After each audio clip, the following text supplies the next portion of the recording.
for action. It's great to be back, Charles. Another season of Wildcats football, but this time we're back and in living color. Special thanks and shout-outs to Perry Broadcasting and all that's involved in making this happen.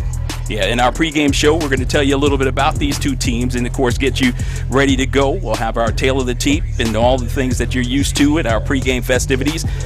A clean slate for both of these teams, starting anew, and you can remember very well your first games in your senior campaign, if that was it, or maybe your junior campaign when you got out there on the gridiron. What is the mood like for these athletes? Being the first game of the season, the mood is very hyped. They've been intense. I guarantee half of them didn't really concentrate that much in school because you're thinking about the game. It all starts for us back in the day, just like it did for them on Thursday when you're going through just pregame in your shorts and shirts and getting ready for today. So they've been hyped and amped up since yesterday. So the day was like a blur in school. Everything was set on tonight, and it's about time for kickoff. Yeah, no doubt about it. And then when you get out on the field and you begin to start working through things, what is it you're trying to, get your mental mind frame like? Number one, you're trying to get focused on your job. That's number one. Once you get focused on your job, it's always important to get focused on the guy who's on the left of you and on the right of you, because, of course, this is a team sport, and you must have a team effort, and everybody's on the same team, must be on the same page when you're doing a job on the field. Right, that makes perfect sense indeed, and I know that these guys have been working diligently toward that success under the direction of their head coach, Ronnie Baker. 14-8 in his first two seasons, 6-5 in his first year, and then 8-3 in his second campaign. And he'll be matching wits against Andrew Webb, talented coach who's come in from the area up around Spartanburg, that greater Spartanburg area. And let's talk a little bit about both coaches and what you know about both of them. Well, of course, you know about Coach Webb. Let's start with Coach Webb, the visiting coach. He's one of those coaches to have that mentality, and he installed it early in the season, back in the spring. He has the mentality of PCCW, which stands for pride, class, courage, and a will to win. Not just this season, but that's the history of this program since Coach Webb has came in. And also, of course, with Coach Ronnie Baker, he has that boulevard mentality. He's going to grit, he's going to grind, he's going to grind for every cent, every dollar, every dime. And that's one of his main things he's going to focus on with all those three seniors he have. He's going to lead a lot on those three seniors as well as James Pride to get this team to that next level. But his main thing is fundamentals, and also don't forget about intensity. Yeah, 4-2A football in the state of Georgia, crowned a state champion last year in Thompson, so we got a chance to see them up close and personal. Gave them their best game of the season. 15-14 was the final score. That was the night that the game was postponed prematurely. We remember it quite well. Oh, yeah. But as we prepare for this season, you've got a Thompson team that lost their bell cow, their running back who did all those special things. On the other side, you've got some other teams that are trying to raise their game up a little bit in the region, making it, again, one of the toughest regions on the top end in the state. That's correct, and that's one thing Coach Baker has instilled in these kids, that don't worry about what happened last year. Last year's the blur. It's all about your last game, so it starts right now. Don't get complacent, and at the same time, always set your man up for success on the next level. That's the Strom Thurmond Rebels just made their way on the field. A huge crowd that started about an hour and a half ago. They've been tailgating here and preparations. There's cars as far as you can see. The whole town of Johnston and Edgefield have shut down, and these players are anxious to put on a show for them. We talked about their coach, Andrew Webb. 10-3 last year, state quarterfinal appearance. Lost his first two games and then ran 10 straight in a row. His starting quarterback is an outstanding performer indeed, Quan Edmond, as we get to Marlin's Moneymakers.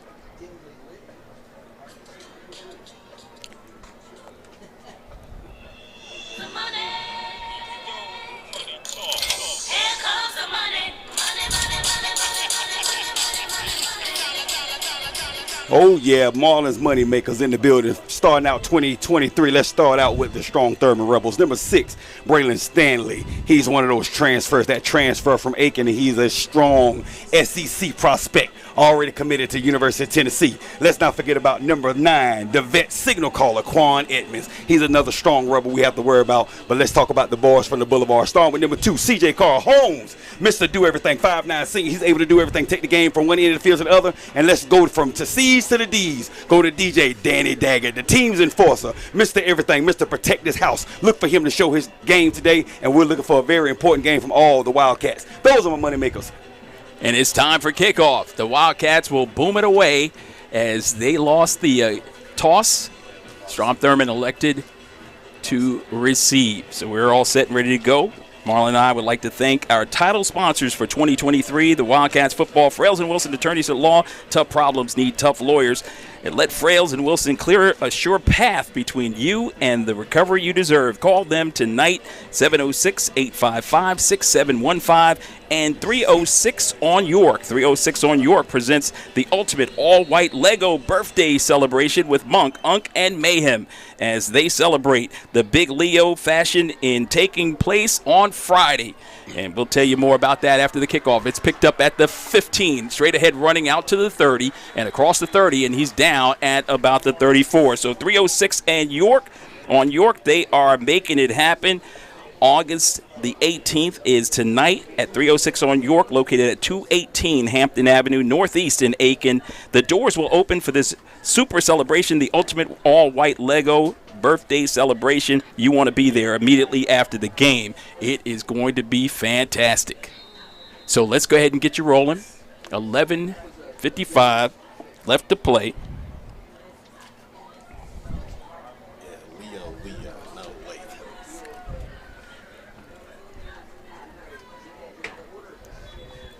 Our producer making sure that there was a typo in the information I had gotten, so it's a Leo celebration, not a Lego. I knew Legos were popular amongst the kids these days, so I thought, well, wow, we're going to have a Lego celebration, an all-white Lego celebration.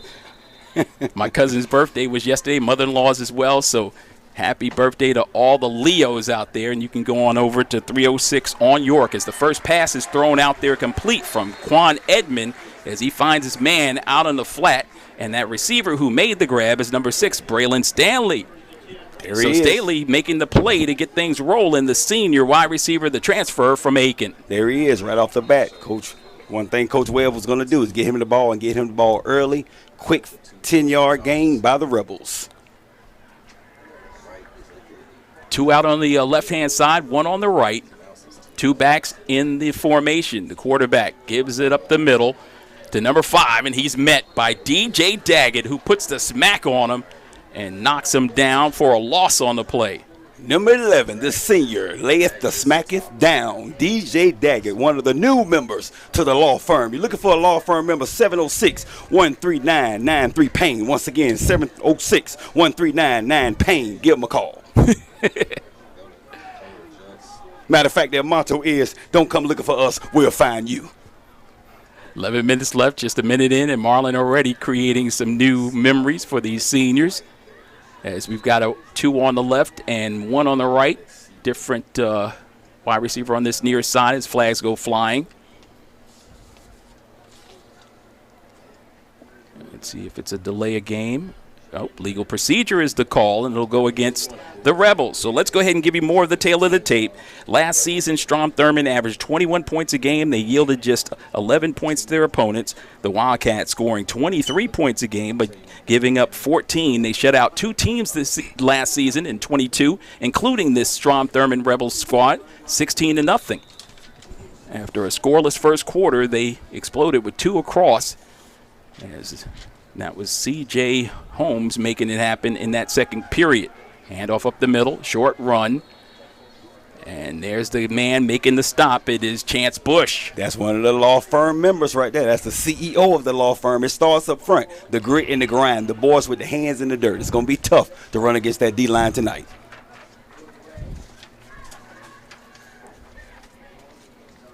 So 3rd down and long for Edmond.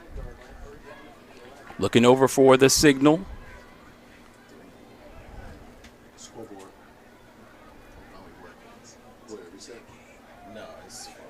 They put a runner in this, a wide receiver that is in the slot now, so 3 wide receivers spread across. Number 5 in the backfield for him. That's Cam Blacks. Blacks will come in, and now he'll swing out on the wheel route, but they're going to throw it deep down the right side. A man out there, but it's overthrown the intended receiver. He's guarded out there by Angus Myrick. Great coverage by Myrick, and it will be 4 and out for this Strom Thurmond Rebels team. It all started up front with that pre-snap look. Coach Baker showed blitz. He sent only 4, but he looked like he was going to send 6. So that kind of confused the quarterback a little bit, so he felt like he had to get the ball off a little faster than what he had. Nate Nordine, a 4-year starter, conference player of the year as special teams, puts a foot in it. High booming kick. It takes a generous roll for the Wildcats, and it's scooped up there at about the 29, maybe the 30-yard line. They'll take over with their first offensive possession with 9:41 left to play in the opening quarter, game number 1 of 10 in the regular season, with the Wildcats looking for 3 consecutive runs toward the postseason. This is the 75th season of Wildcat football. Overall, 401, 334, and 16. 2 state championship rings in 1961 and 1966. Strom Thurmond picking up their title in 2005. This is their 63rd year of football here in Johnston.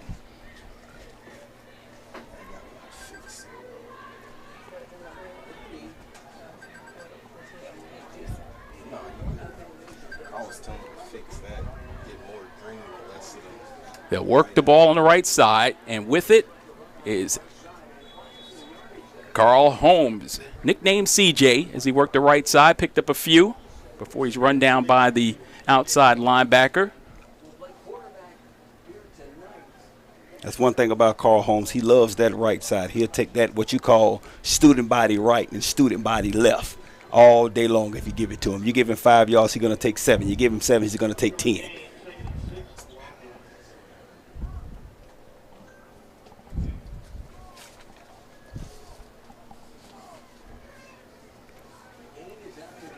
Nine minutes remaining.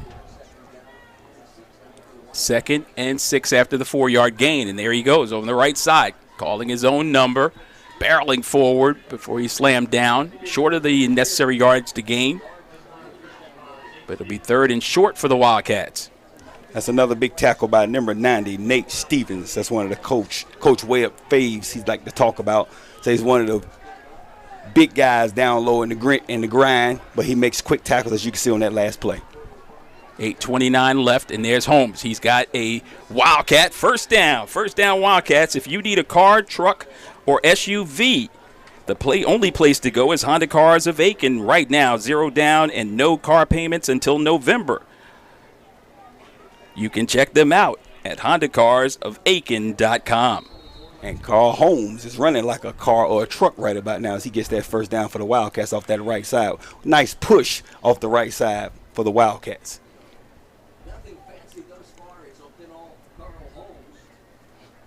So Holmes got the start at quarterback.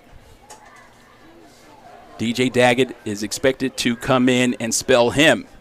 He's got James Pride to his right, and Holmes again behind Pride. Picks up solid yardage, pick up another 4 on first down.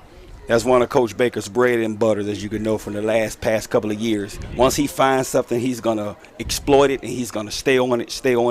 He's going to grind it until you give it to him. He's not going to give up on that run. 90% of his offense is run. He's telling you right there he's going to dominate the line of scrimmage, and he's going to push the pile and gets what he wants.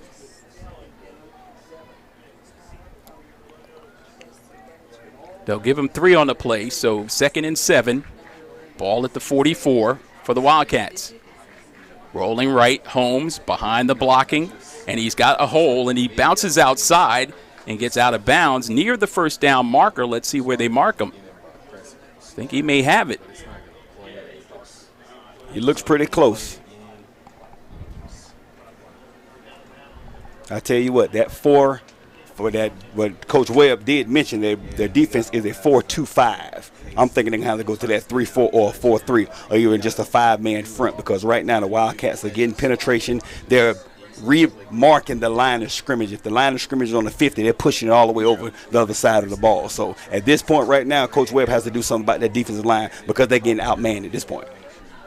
So once again, a first down. That's a Honda Cars of Aiken Wildcat first down.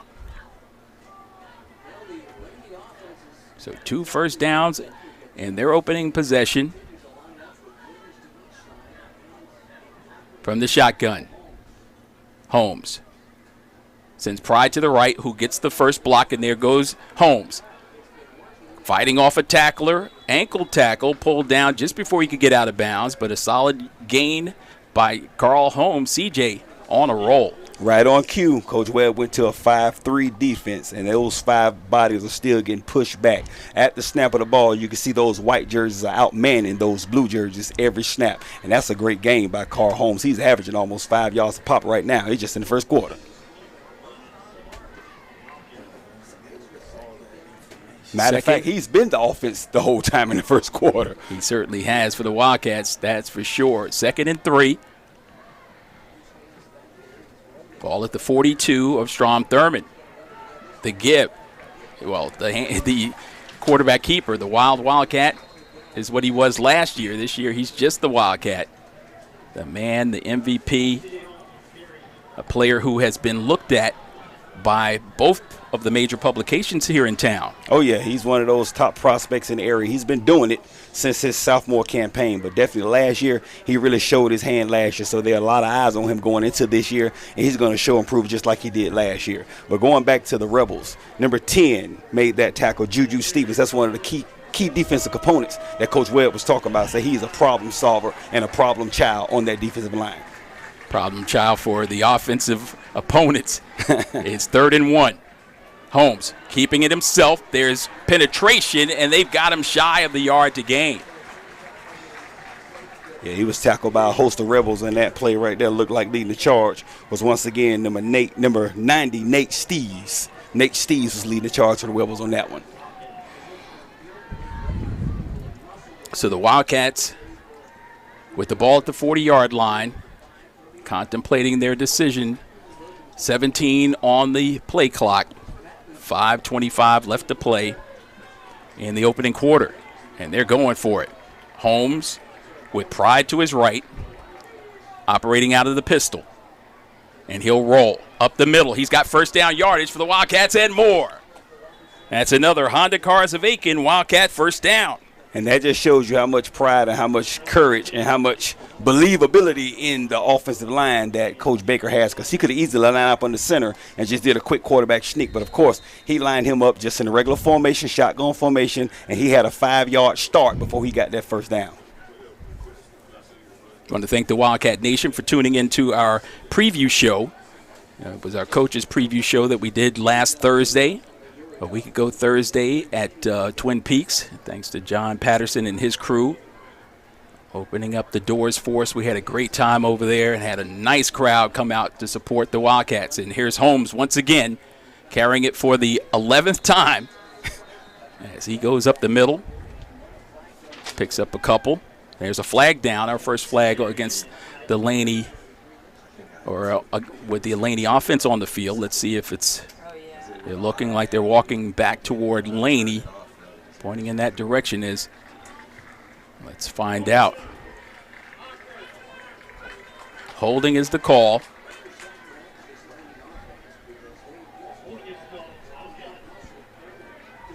That'll march the Wildcats back. Oh, did they decline it? They declined it. That's what it looked like. They didn't move. No, they haven't moved yet. That's what it is. Yeah. Again, the officials... This is their first game of the regular season as well.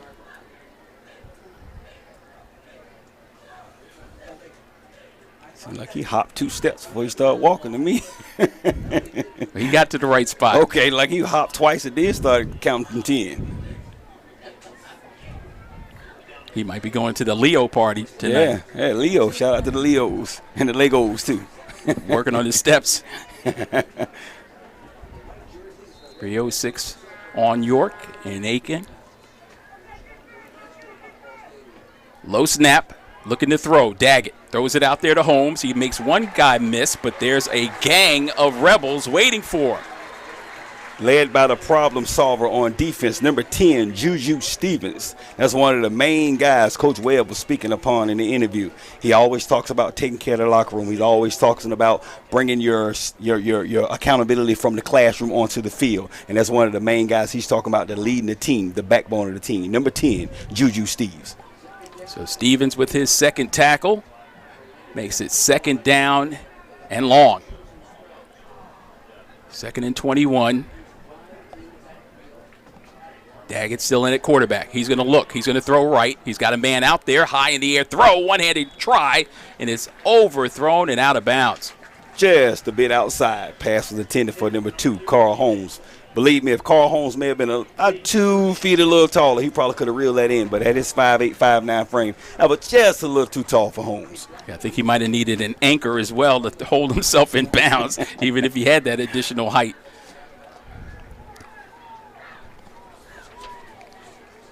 So Daggett coming in. He's more of the passer of the 2 in the offense. Of course, Keyshawn Sanders, we saw him a 4-year starter for the Wildcats.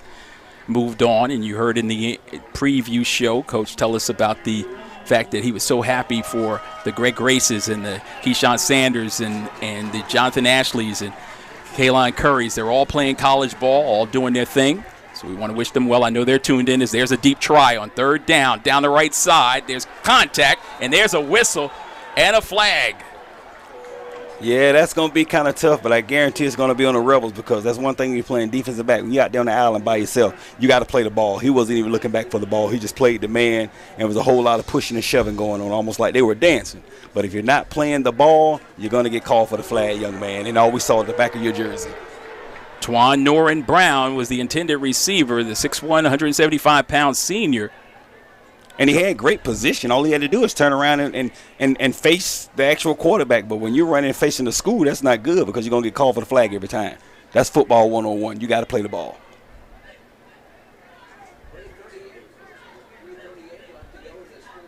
But they only gave him, 5 yards? No, that was 15. Yeah, that's right, because I forgot. You're right. 15 on the pickup. Coming into the Laney Wildcat lineup.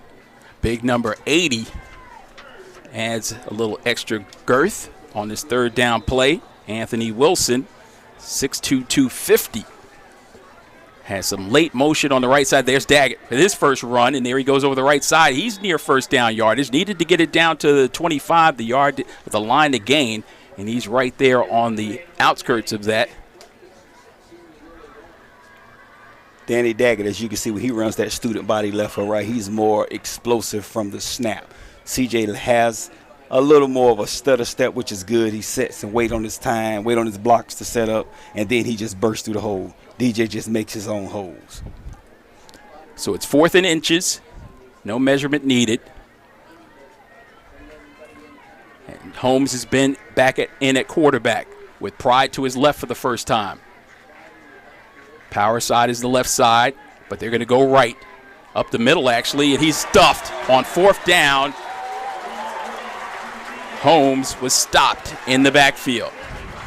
Leading the charge for the Rebels was number 10, Juju Stevens once again. Holmes saw him going through the 2-hole. He bounced out to the 4-hole, and that's what stuffed the plate. If he would have just kept going and took number 10, Stevens, man on man, probably would have got the 1st down. But, of course, didn't make it. Turnover on downs.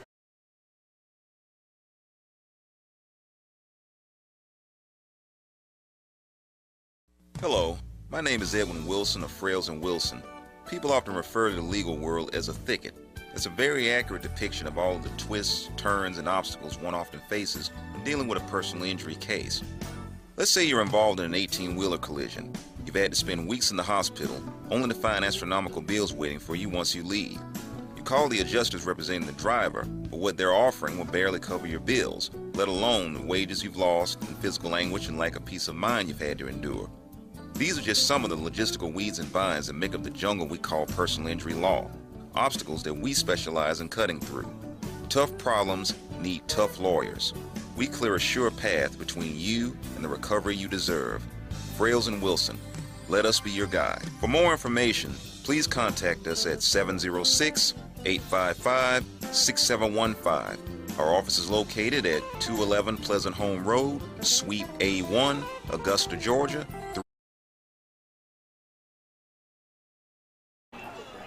In a row. So the trend has been you win 2, we win 2. You win 2, we win 2. And now we got the 1. So if we keep that same thing, Laney would win again tonight to even up the set at 4-4. Head-to-head against Strom Thurmond, the Wildcats averaged 16.4 points a game. They've got the 1 shutout last year. Strom Thurmond averaging 19.2 points a game in the head-to-head meeting. The last Rebel Country win for the Wildcats was in 2006 21-15.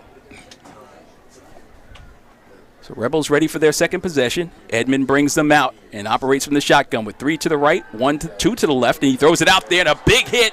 But the catch is made and held on to by the Tennessee commit, Staley. Look like there's a little flag on the field. I want to know what that's all about because the hit looked clean by DJ. I mean, he squared his shoulders. He didn't spear. He didn't lead with his head. Trying to see what this flag is.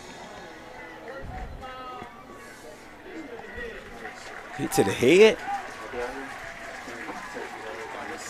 I didn't see that one from where I'm standing. It happened right here at the S and the T near midfield. I mean, he launched, had a clear path right at chest level, but I guess they say he led with his head. But I know it wasn't helmet-to-helmet contact because the way his body spun around. You can see on the far side, Ronnie Baker having a conversation with the side judge and not at all pleased with it. And he wants a timeout.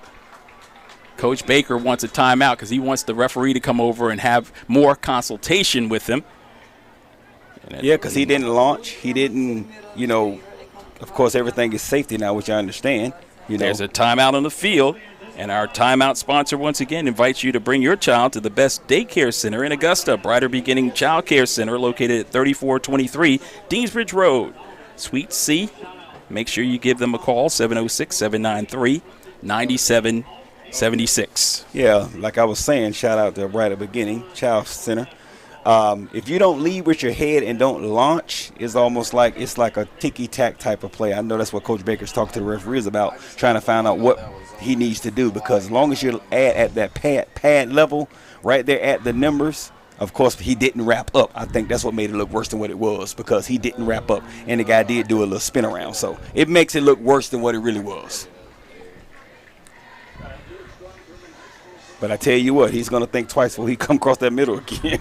Well, I tell you what, Monday, film study, the players will all go ooh and ah when they see that play repeated. He will get kudos. On both sides. He's going to get likes because of that, because it was a nice play, bang, bang play. But, like I said, he's going to think twice about coming across that middle, legal or illegal hit. He's going to think about that drag again. So watch. Personal foul penalty moves the Rebels into Laney territory for the first time. Ball rests at the 45-yard line of the Wildcats. Edmond looking to throw, throws it out complete, making the spin and still on his feet. The receiver down the left sidelines before he gets pushed out of bounds. That's Jay Sewell. That's a nice catch by Sewell. Nice pirouette and spin to get to the first down, because he was about 2 yards short, and he shook number 8, Jaden Shaw, which you don't see that often, completely out of shoes to get those extra 3 yards to that first down. Well, I told you we had a capacity crowd. They're still filing in here.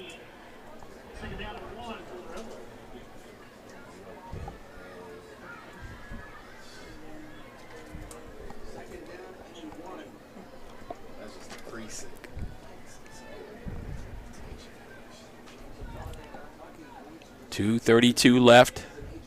And the handoff up the middle. Going strong up the middle. The ball carrier, as he picks up about 4 or 5 on the play. On that last play, number 11.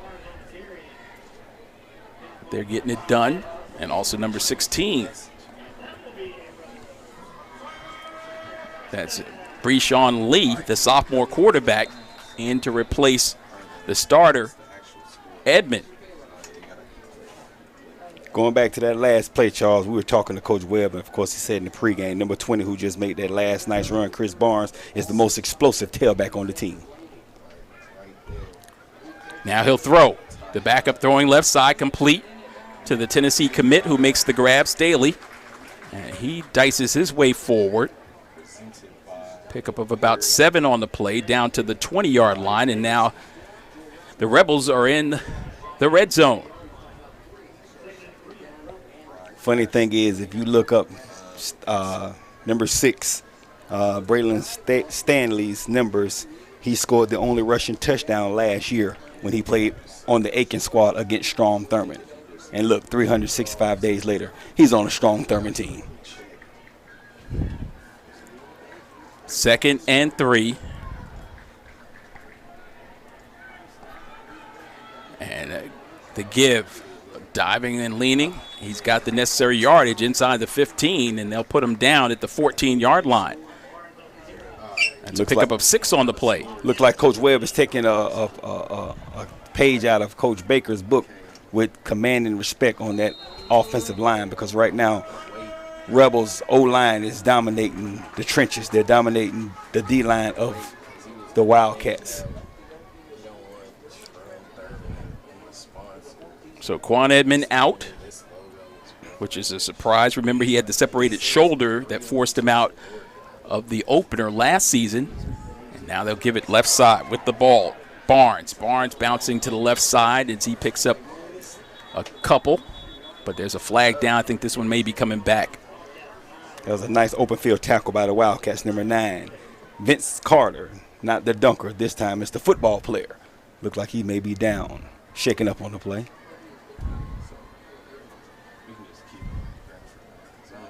Looks like a Rebel, if I see it correctly.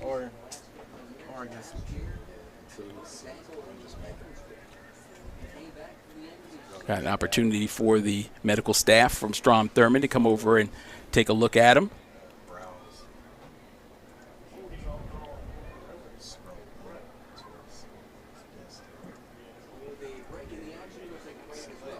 I am actually looking for Quan Edmond, and I don't see him on the sideline.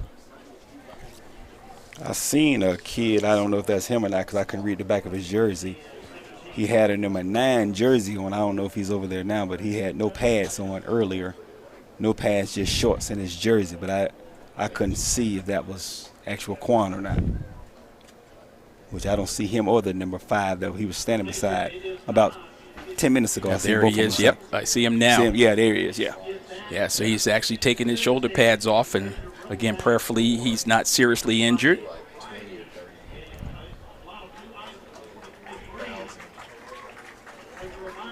Yeah, he is completely out of his pads and actually has his school shoes on. More comfortable shoes for being in the classroom than they would be on the football field, so his night appears to be done. Can't run up and down the field in those. He won't get no traction. He's running off pretty good. So I hope he's, just a safety precaution. Yeah, a couple of his teammates checking on him. So the Wildcat defense, ferocious. Knocked out the star quarterback, and now it looks like one of their backup running backs, Chris Barnes.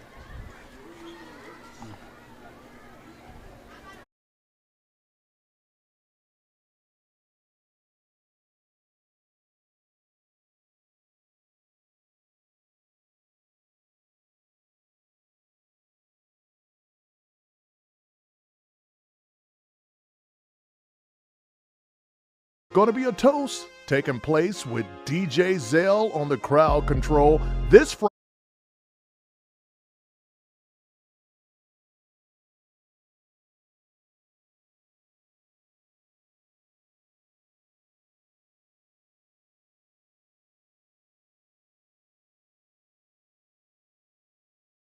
Line of scrimmage. So that'll make it 2nd down and 14. Operating from the right hash. 2 wide receivers to the left and 1 to the right.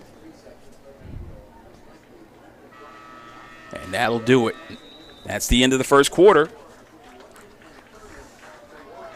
So we played 12 minutes inside of Strom Thurmond's football stadium, and we are scoreless. The Rebels and Wildcats, game 1 of 10 in the regular season, and after 1, there's no score on the board. You're watching and listening to Wildcat football on your Perry Broadcasting Sports Network.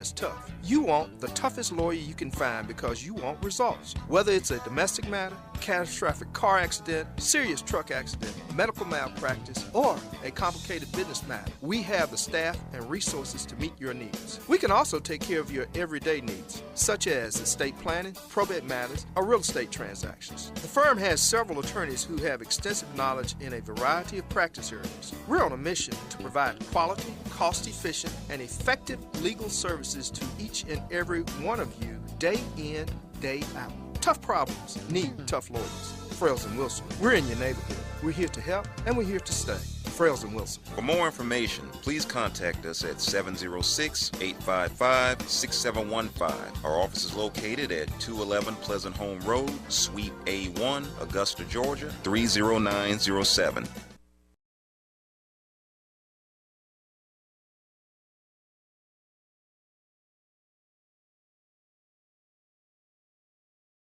Friday, August the 18th at 306 on York, located at 218 Hampton Avenue Northeast in Aiken, South Carolina.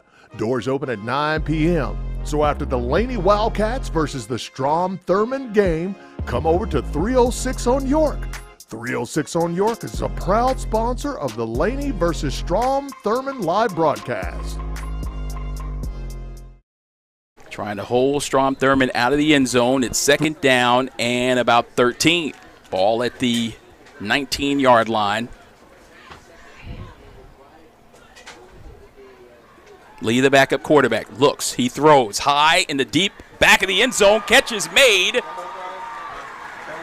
And that's incomplete. Out of the end zone. Incomplete. And in high school, you do not have instant replay. I don't know about that one. From the 50 upstairs where we're at, he was out of bounds. He was out of bounds. His momentum carried him out of bounds. It was a nice catch and a heck of a ball. We'll get a chance to take a look at the replay. You can break it down for us. Oh, yeah, we have a nice replay. You see him going back. He's throwing the double coverage in the right side of the end zone. As he tosses the ball, he reaches out with one hand. He has one. No, he's completely out. He's completely out. Yeah, they got that a left nice leg. He was trying to drag it on the end line, but could not keep it in. Not enough for the toe drag swag to get him in. It was a nice play. Of course, he had the Tennessee commit right there on the sideline just waiting on the swing pass, but he, thought he was just throwing the double coverage. Crazy play, but he threaded the needle and got it in there just a little bit on the left side, bounced him out of bounds, incomplete pass. And the cool thing about that, if you're a Strom Thurmond Rebel fan, your starting quarterback gets injured in the first quarter. He goes out, and your backup, Mr. Lee, comes in and throws almost a pinpoint pass against double coverage, and the Wildcats, one of the elite defenses in the state last year. And I'm telling you, Lee is a sophomore, and he got guts, man. I mean, because I don't know a 10th grader who would have tried that. Most 10th graders are going to go for the check down. They're going to go for the check down. They're going to go to the first read, straight check down. He went through all his progressions from the looks of that play and went to that first progression, which was double covered. Still threw the ball with guts, and it was incomplete. But let's talk about this scoreboard, man. We talking about replay. That was a nice replay. It was in living color. Beautiful scoreboard. I think it's like 3.5 million. Shout out, shout out to the alumni. I mean, all these people right here in front of us with their backs against the seats. They came up strong. This is a nice scoreboard. When you said replay, I had to hurry up and look to the right. I forgot it was up there. Yeah, $250,000 they invested in this, and the stadium is pristine as well. Brand new concession area. You can see the smoke off in the distance. They're grilling up something good. Oh, yeah, I'm glad our window's closed. We can't smell it. Well, it looked good from here. Well, it reminds me that we got blessed, and we'll be blessed all season long by Jackie M's and Son. Oh, yeah. Yeah, Jackie M's and Son took care of us in terms of our pregame meal. The broadcasters ate well. I had the Mac Daddy Philly cheesesteak, as did my broadcast partner. Had to introduce him to the Mac Daddy. As the ball is thrown again toward the end zone, bobbled, and this time the catch is made for a touchdown. It was bobbled, it was caught, it was complete, it was a TD.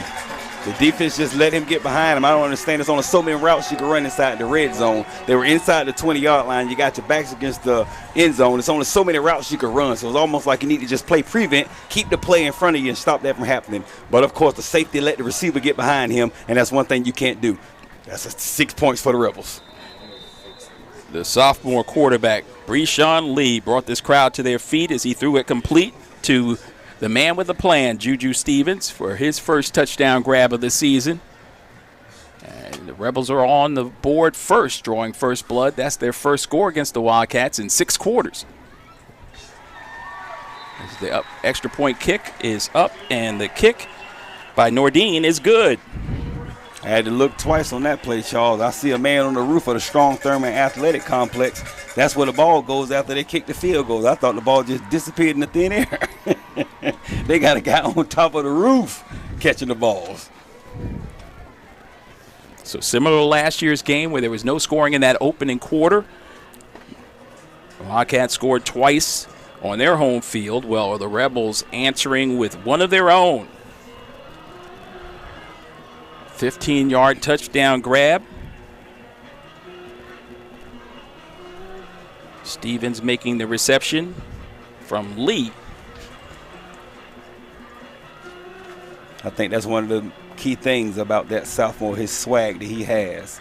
Going back to what Coach Webb was talking about, they play stronger teams, 3A teams on purpose. They want that tough schedule. They want that grind and that grit. That's why they played in that full scrimmage against Gilbert a couple of weeks ago. That's a 3A program, and they played them tough. Not only that, they played a full all-out jamboree against Brookhaven Casey. That's another 3A program, and they won 13-7. So that's a nice shout-out to Coach Webb and his kids, letting them know that, hey, we may be a small program, but we could go against the big boys too.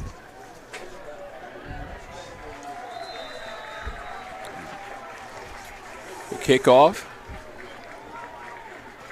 through the end zone and a touchback. The Wildcats will bring it out, and they'll have it 1st and 10.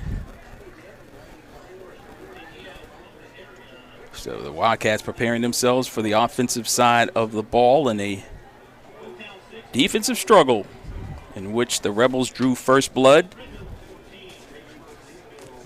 I like to call it more so of a mishaps and being out of place because, you know, going back to what I said earlier, when you're in the red zone like that, it's only so many routes you can run. All you got to do is just keep the offense in front of you, and you're okay. The safety is the last line of defense. You cannot let that man get behind you. And on that play, he just snuck out behind him.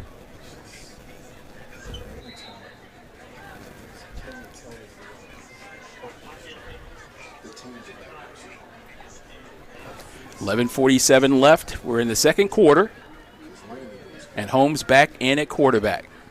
He'll work the left side. Bumped forward. Trying to get a push from his offensive line. He picked up 1 on the play.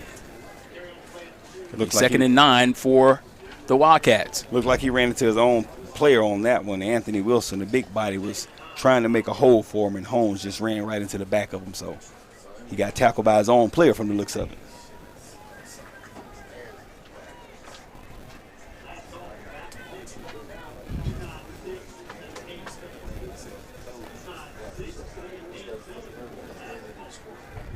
Breaking the huddle are the Wildcats.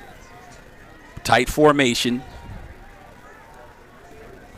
Holmes remains in at QB, and there's motion on the offensive line of the Wildcats, and that will be a false start, and a big chop will cross the head of the offensive lineman from his right guard. Tywan Mosley looked like he just fell out of his stance, like his hands got weak and his fingers just fell, and he just fell forward. And, of course, you can't move until the ball move. That's a 5-yard penalty against the Wildcats.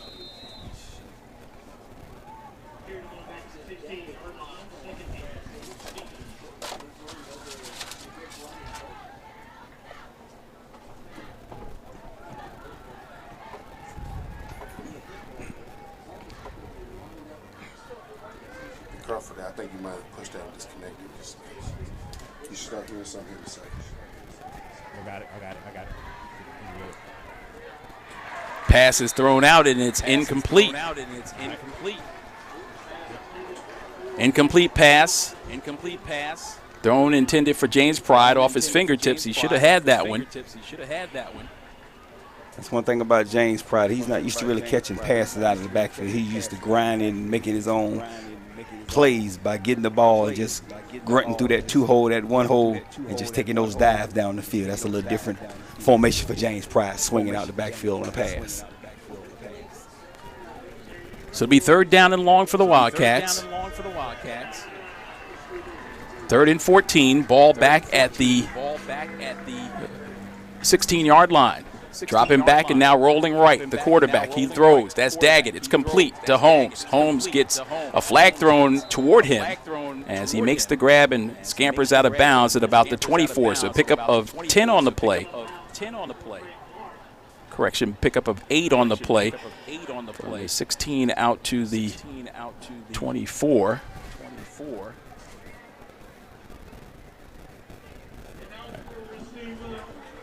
And the Wildcats with an illegal receiver downfield. Penalty is declined. It'll be 4th down.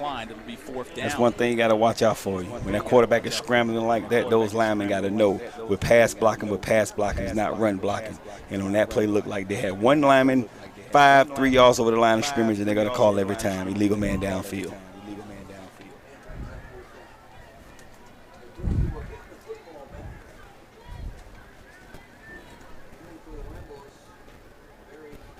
.10:34 left to play before halftime.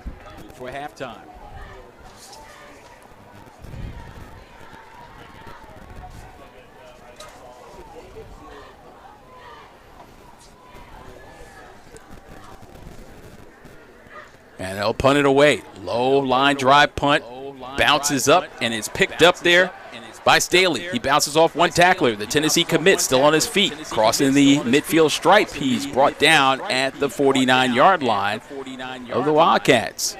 That's a good special teams effort by the Wildcats, being in the right place at the right time, setting their lanes and staying in their lanes on punt return. That's one thing you got to do on punt return. You got to stay in your lanes, and you got to commit to that man, because Stevens is one of those guys. Once he gets rolling down here, it's hard to stop him.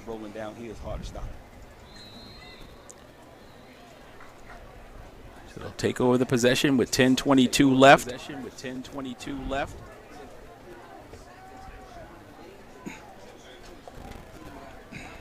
There'll be reclassification in the South Carolina High School League at the conclusion of this season. So this could be the end of this season, this series rather, for after resumption. Remember, we said it dates back to 2004. The last win for Strom Thurmond here on their home field was in 2010. Final score of that one was 20-7.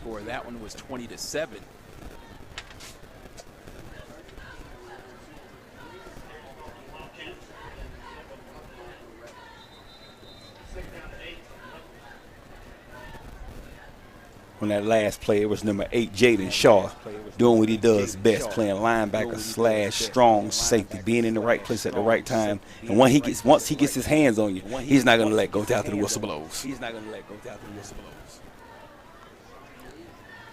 2nd and 8 from the 47-yard line.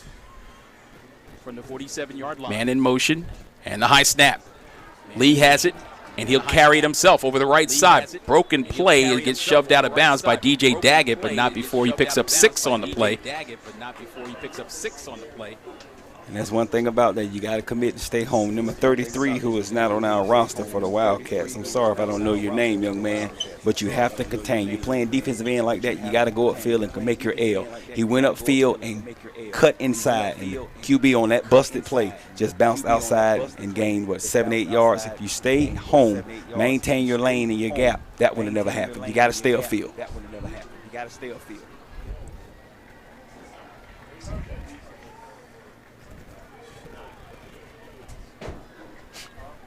Inside of 9 minutes left as they'll work the ball inside on 3rd down, and he's stuffed. Needed 3 and only got 1. And see, on that, just like I just mentioned, number 33, he set the edge, ran upfield, came down hard, committed, and made that tackle. He was the one who made that tackle happen. I'm sorry I don't know that young man's name, but number 33, big shout out to you. He's not on the roster. I'm so sorry. But that was a heck of a play by number 33 for the Wildcats.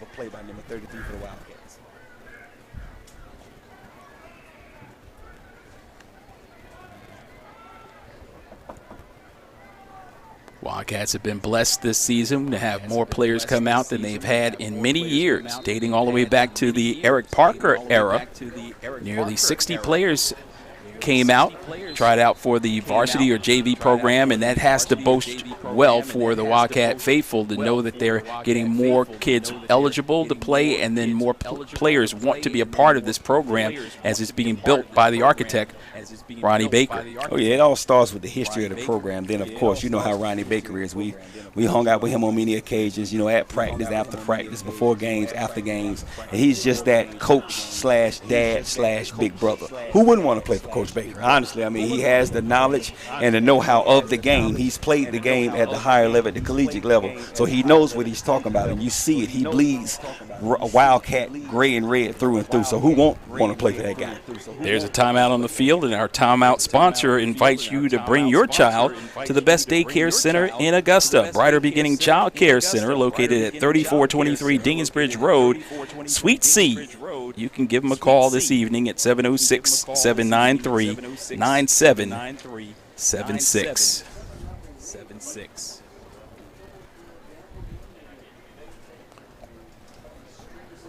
Both teams in their huddles off the sidelines. What's the purpose of that when you step away from the sidelines? You're just getting those kids, you know, either you're winning or you're losing, whether it doesn't matter. You're just trying to get those kids on the numbers, get back on the same page. Let's go over the basics. Let's talk about what happened, what we have done, and what we need to do. At this point, I guarantee Coach Webb is talking to them about one of the main things he's stressed about all the time. Play fast and be where you're supposed to be. Fast and physical. I guarantee that's what he's saying. And on the other side, I guarantee Coach Ronnie Baker's probably saying, pride. It's all about pride. Don't worry about that scoreboard. Let's do what we got to do, and let's set the example right now.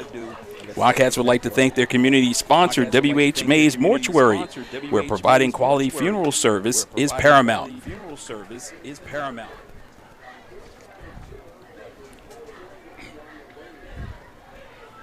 8:07 left to play in the second quarter. And there's a throw by Lee. It's out there complete, making the reception. The SEC prospect, commit, making the grab and making his way down the left sideline. That's Braylon Staley for a first down for the Rebels. And see, that's one thing the Wildcats got to watch out for. They're running trips left, and they have Staley, the UT commit, in the back. So he's sitting on that bubble screen. So now we have 2-on-1 with a safety over the top, which is 15 yards deep. That safety has to come up and play that ball, because once that screen is set up, that's 2-on-3 in the Rebels' way, and that's how you got those gains on their yards. Lee hands it off up the middle with the run, number 5, Cam Blacks. Once again, that's the man, Mr. Blacks. One of the main key components of that defense set up. One of the main key components of that offense of line. They have 2 to 3 guys that they talk about on the offensive line. And Cam Black is one of those guys. He's a 2-year starter, a veteran lineman, and he's one of those guys that could push that power when Coach Webb wants him to. Also the running back as well.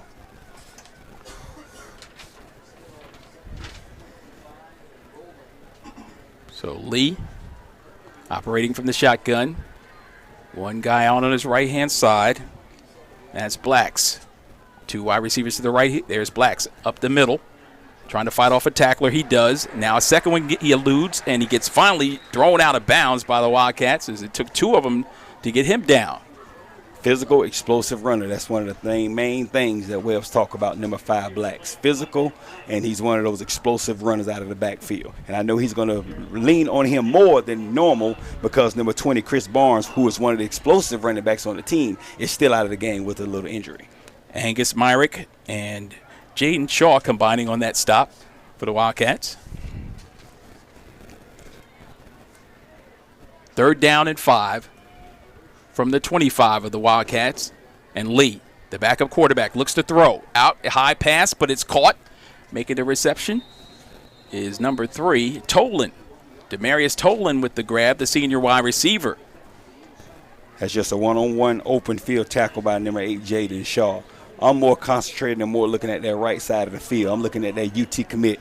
Number 6, they have him over there split out wide by himself, Stanley. He's over there by himself. There's a safety over the top of Stanley, but he's playing 15 yards off the ball. You need to be man up in his chest, body to body, bump and run defense on him. 4th down and 1.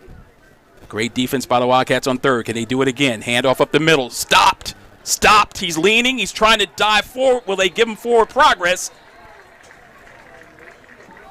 And it looks like they did. Just across the 20-yard line. Enough for the necessary yard to gain, line to gain, and they've got a first down for the Rebels on 4th down. The second time in this series they've made it work on 4th down. And that's that explosive runner we just talked about. I said that was injured. Number 20, Chris Barnes, he's back in the game, so that's another problem child that the Wildcats defense have to deal with. So from the 19, in the red zone for the second time, Strom Thurmond.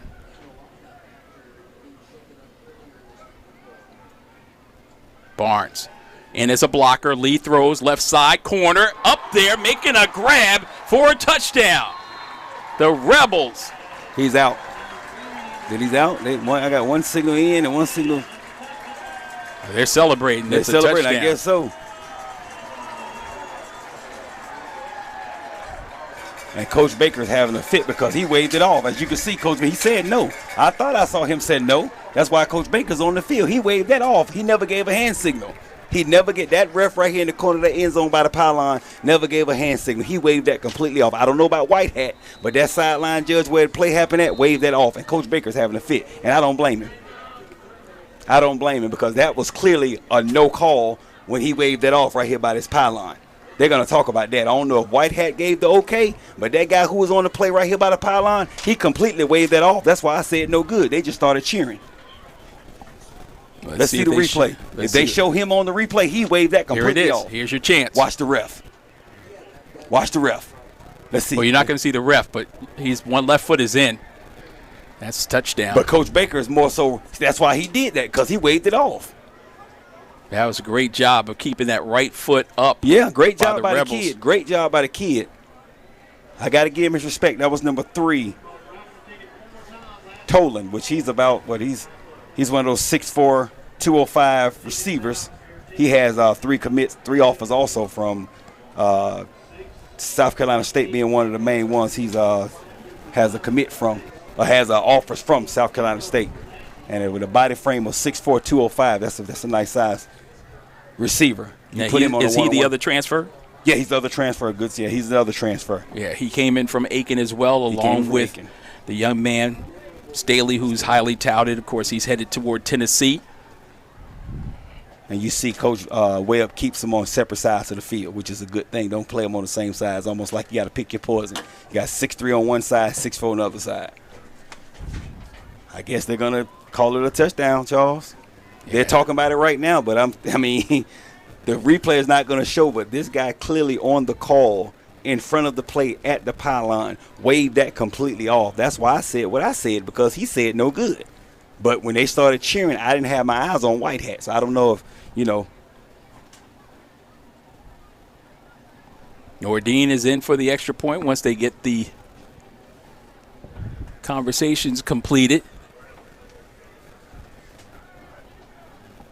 Wildcats found themselves behind in their first scrimmage against Burke County, a higher classification team. They gave up 14 points in that opening quarter and then fought back. There was a questionable touchdown scored late in that game that provided the margin of a 10-point win for the Bears, their new head coach, after Laney's former coach, Eric Parker, retired from coaching. The Wildcats had a slow start in that game. Of course, by it being a scrimmage, they started from the 20. So the very first play from scrimmage, Burke County busted for 80 yards. So that right there started the sluggish start. In this case, they didn't really start out slow. It's just little mishaps and miscues and being out of place on defense. And some perfect throws by a sophomore who was, 16? yeah. We had three outstanding dimes he's tossed so far in this game. The 2 touchdown passes and the one that was just out the back of the end zone. And every pass, I guarantee he's saying to himself, Edmund who? Edmund what? That's right. Well, it's going to be his squad next year. Oh, yeah. And it might be sooner than that. Oh, yeah. God forbid for young Mr. Edmund.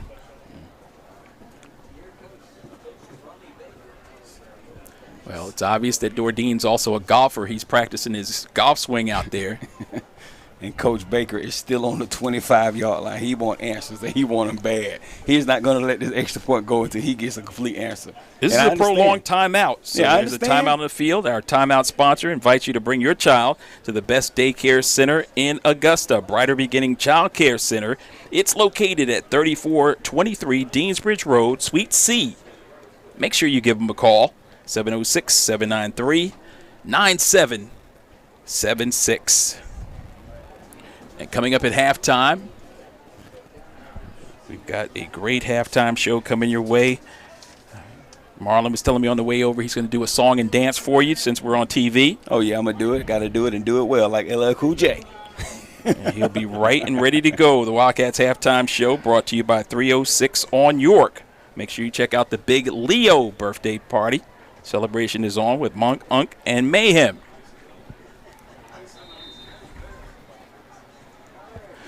All right, so now Nordine in to attempt the PAT. Looking to extend the lead. Snap, hold, kick is up, and the kick is good. So with 5:55 left to play before the break, the Rebels of Strom Thurmond, 10 victories last season, facing the Wildcat team with 8 victories of their own. 18 wins between these two historical teams. 63 years of service for the Rebels. 75, the big season for the Wildcats. And it's 14-0 in favor of the boys from Strom Thurmond.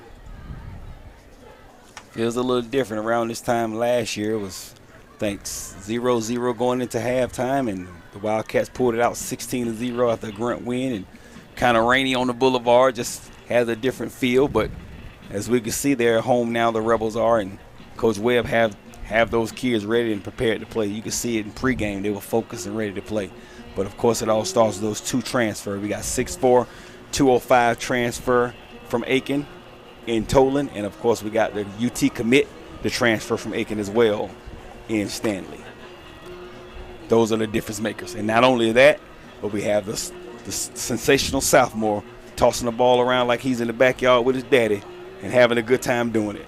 Number 16, Brashear Lee.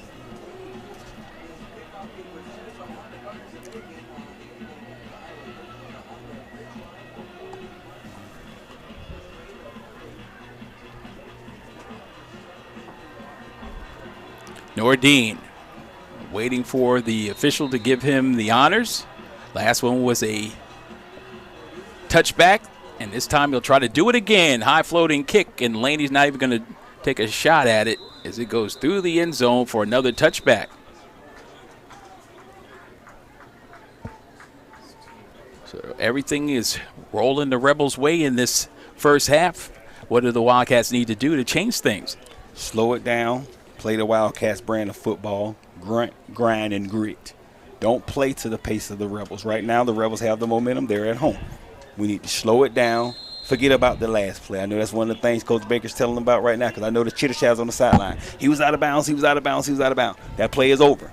Got to play for the next play.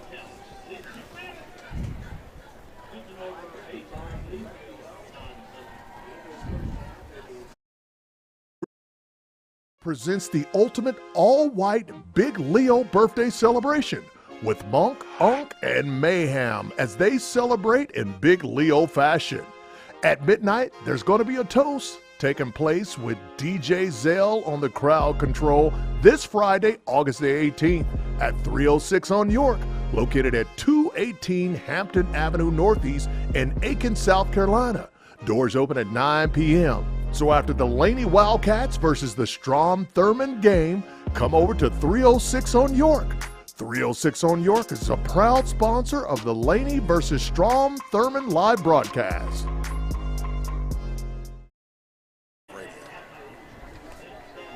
.306 on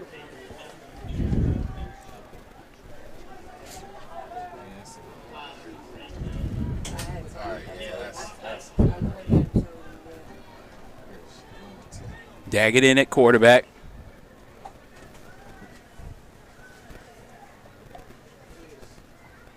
Surveying the defense as they're scampering around.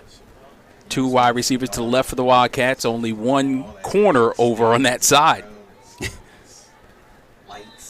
They've got a corner on the opposite side or a linebacker, and there's nobody on the outside. And now a false start by the Wildcats. And that's C.J. Holmes, I believe.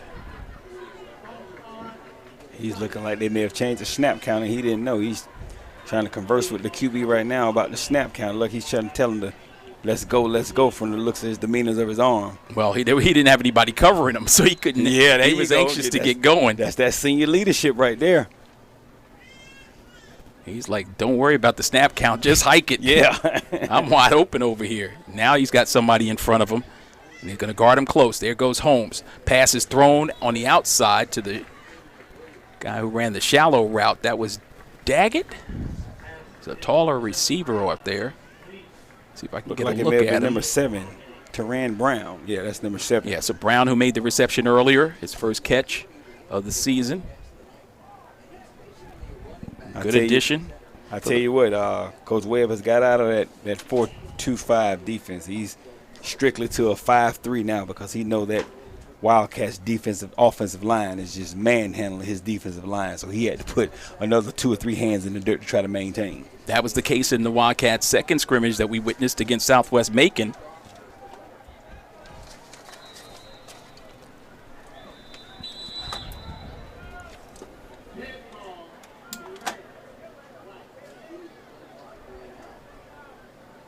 So they said the play clock ran out from what I'm understanding. Delay of game is the call against the Wildcats. That'll back them up even further, all the way back to the 10-yard line.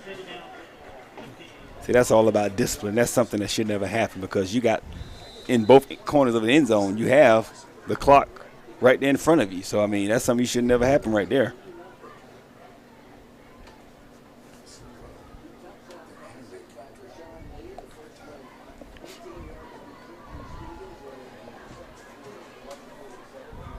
Operating for the 10-yard line. The Wildcats with the football.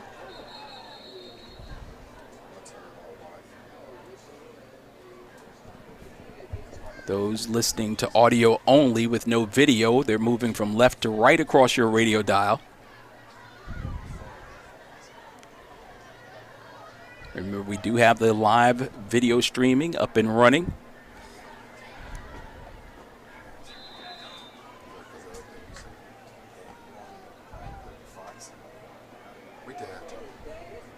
Now they work the left side. Wildcats throwing it up there and nearly picked off.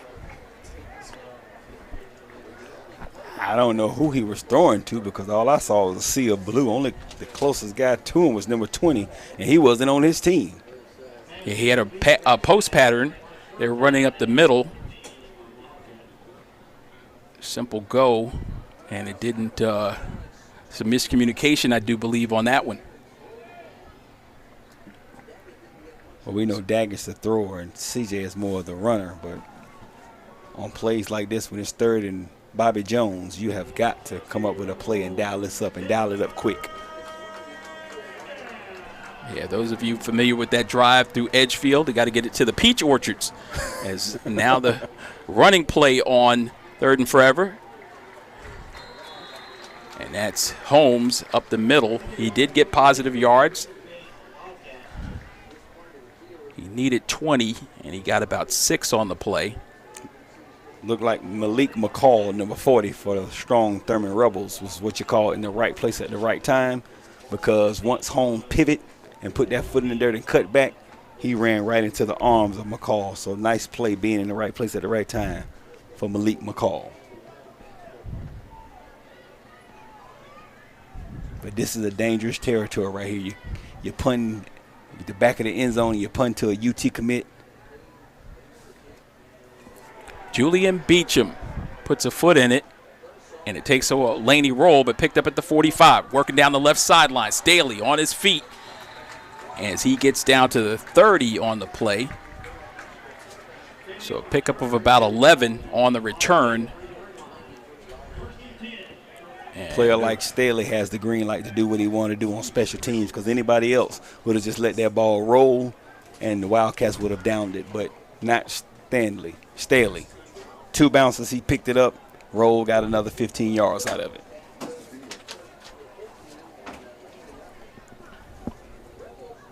Wildcats home opener will be a week from tonight, August the 25th, as will be at LCL Memorial Stadium versus Hepzibah. The Rebels, back-to-back meetings against Rebels. And on first down, Lee drops. He'll throw. High floater. Same place he got the last one, leaping in the air, and it's broken up. The Wildcat defender with that last touch on it, deflected away from the intended diving receiver on the left side. That shows they have a whole lot of bravado about themselves on the offensive side. Plus, they're letting that kid throw into double coverage. And when you got a UT commit like number 6 Staley over there, he almost reeled that one in. It almost was the episode of You Got Moss because his right hand went up. He just couldn't palm it enough, and it was knocked out of his hand and he went down. Yeah, he got some contact on him as well as he was trying to make the catch, and now he'll have to come off and be attended to, pulling at his left side.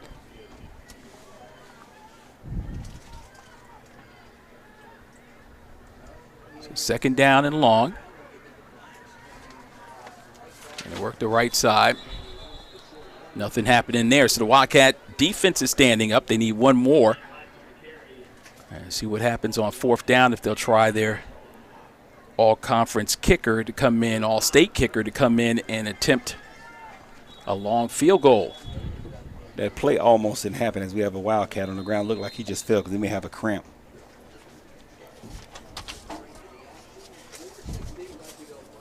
So we've got a timeout.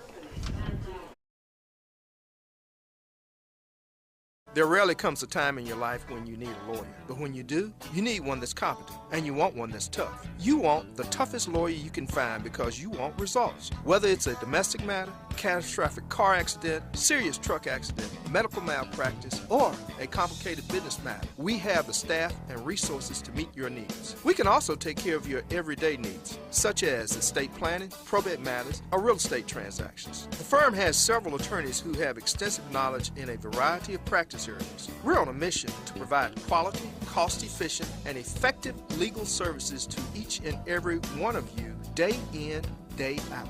Tough problems need tough lawyers. Frales and Wilson, we're in your neighborhood. We're here to help, and we're here to stay. Frales and Wilson. For more information, please contact us at 706-855-6715. Our office is located at 211 Pleasant Home Road, Suite A1, Augusta, Georgia, 30907.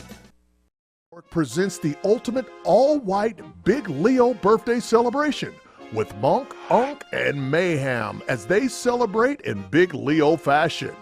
At midnight, there's going to be a toast taking place with DJ Zell on the crowd control this Friday, August the 18th at 306 on York, located at 218 Hampton Avenue Northeast in Aiken, South Carolina. Doors open at 9 p.m. So after the Laney Wildcats versus the Strom Thurmond game, come over to 306 on York. 306 on York is a proud sponsor of the Laney versus Strom Thurmond live broadcast.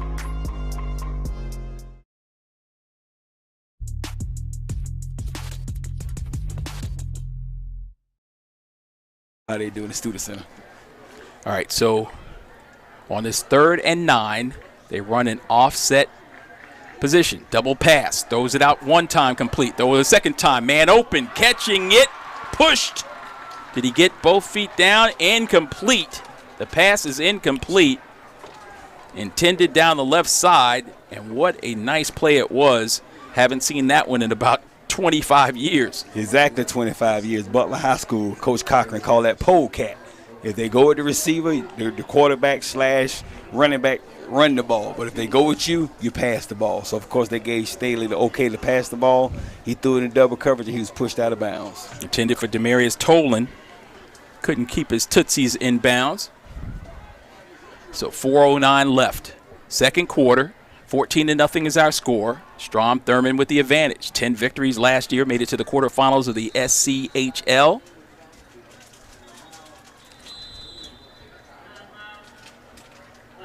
And we've got a timeout on the field, this time called by Strom Thurmond. So Strom Thurmond calls the timeout. Let's keep it right here. 306 on York presents the ultimate all-white Big Leo birthday celebration with Monk, Unk, and Mayhem as they celebrate in big Leo fashion. At midnight, there's going to be a toast taking place with DJ Zell on the crowd control this Friday, August the 18th at 306 on York, located at 218 Hampton Avenue Northeast in Aiken, South Carolina. Doors open at 9 p.m. So after the Laney Wildcats versus the Strom Thurmond game, come over to 306 on York. 306 on York is a proud sponsor of the Laney versus Strom Thurmond live broadcast.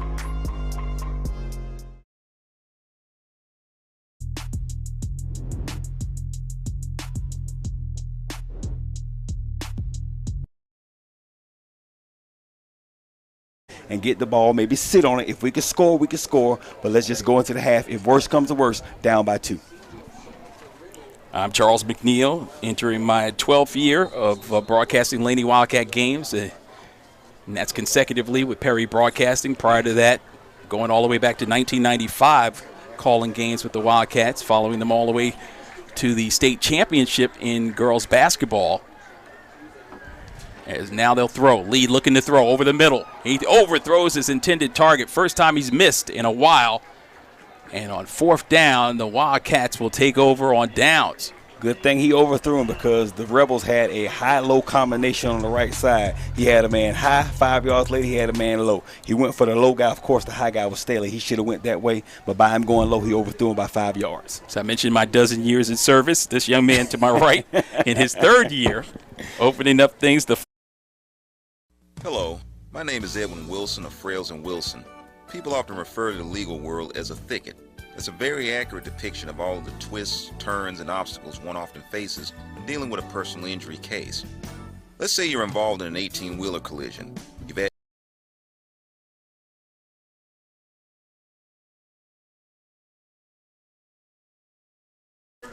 a cast of thousands made their way in from Oklahoma City, Tulsa, and parts beyond that.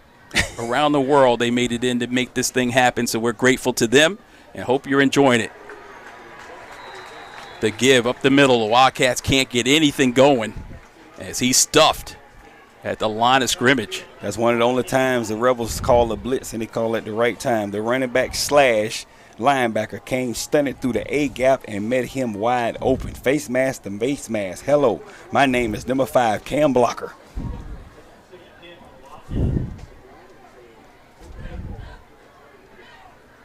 That scoreboard so bright, Charles, I thought it was lightning for a second. That was a replay. Yeah, they flashed that replay thing up. It is a bright blue light that comes across. I looked up, I thought it was a spaceship. It caught me off guard on the corner of my eye, man. That's why I did the driving over here, because it's comments like that. Yeah. I didn't want you to get in trouble on the way back with the bus man. We saw him outside. Yeah. State troopers were in full effect. Yeah. Deep. One of the trucks said sled on it. You know, they really mean business. They bring in the sled boys. So we got another timeout called by Strom Thurmond. So they try to get the ball back after stuffing Wildcats on 1st down. It'll be 2nd and 10 when we resume. Good to see Steve Smith here. Steve Smith, of course, longtime weathercaster. He's in the booth to our right. He's the play-by-play man for the Rebels for so many years. So, yeah, this is first class. This is great opportunity to be here calling the game. There rarely comes a time in your life when you need a lawyer. But when you do, you need one that's competent, and you want one that's tough. You want the toughest lawyer you can find because you want results. Whether it's a domestic matter, catastrophic car accident, serious truck accident, medical malpractice, or a complicated business matter, we have the staff and resources to meet your needs. We can also take care of your everyday needs, such as estate planning, probate matters, or real estate transactions. The firm has several attorneys who have extensive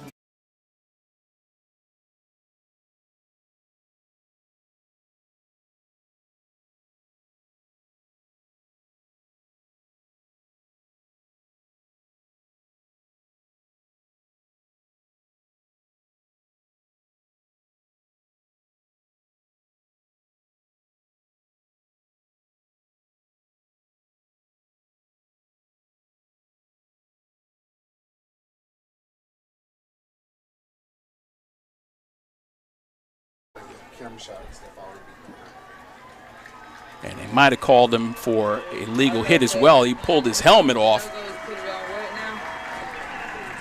Back to Darius Simpkins. He's one of those guys that's a bandit on the field, and he's being looked at by Newberry. Newberry College is looking at Darius.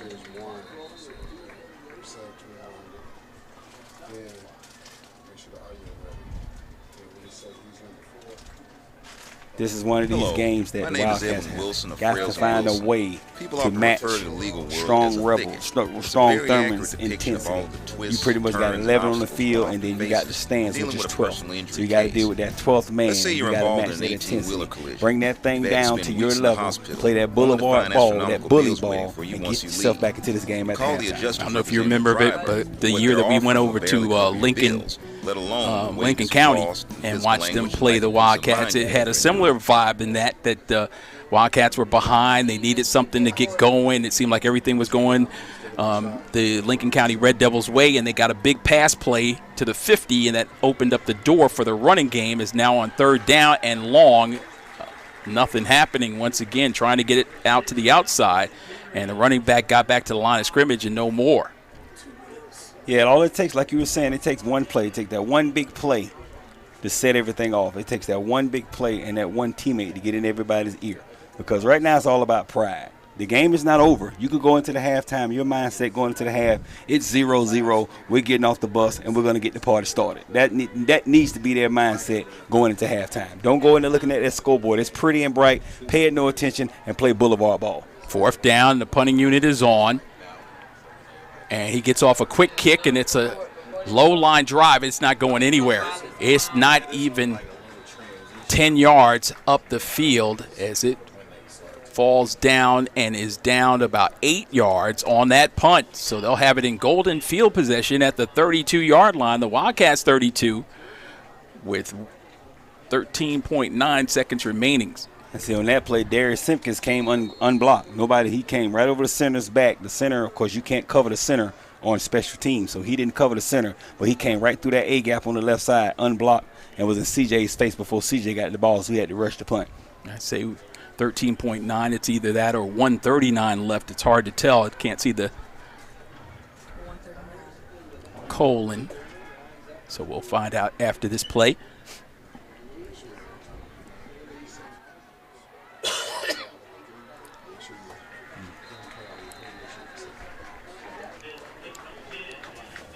Pass was complete. Tossed out there to number 10, making the reception. Number 23, Marcus Taylor, was on the defense. They're running smoke screens and everything out there. They're running smoke screens, bubble screens, screens left, screens right. And everything is working right now for the sensational sophomore. So it was 139. Clock is moving now. 1:13 left. Throw is out there. It's complete. Making the catch is Tolan.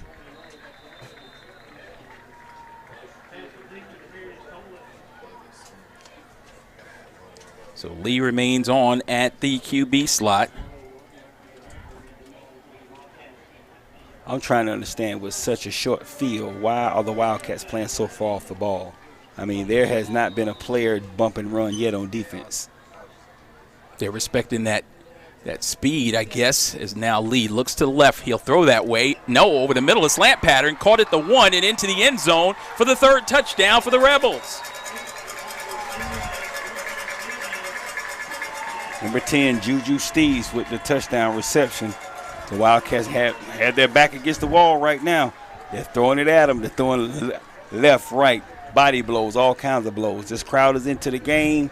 The momentum is all on the Rebels right now. Coach Baker has to get those kids into that locker room and talk to them, calm them down, get their mind back into the game. Because right now it's not the running game. It's the second level, the defensive game that's killing the Wildcats right now. The linebackers are out of spots, and the defensive backs are letting them get inside the lanes. You cannot give up that inside lane in the red zone. Nordine in for the PAT. Good snap, good hold. The kick is in the air, and the kick is good. So with 48 seconds remaining before halftime, the Wildcats now trail the Rebels of Strom Thurmond at Strom Thurmond Field 21-0. And looking at Strom Thurmond, every time they score a touchdown, they have one coach designated to get those kicking, to get the kicking team out there. they're already lined up just waiting on the ball and the kicker right after the field goal or the PAT attempt. And the Wildcats are coming off slow. They're sluggish. They're walking off the field. They got their heads down. They're thinking about the scoreboard. You cannot do that when you're down in a game like this. It's always 4 quarters. You always have something to fight for. Starts with pride, that name on your jersey. Laney is the name on that jersey, so you got to fight for that.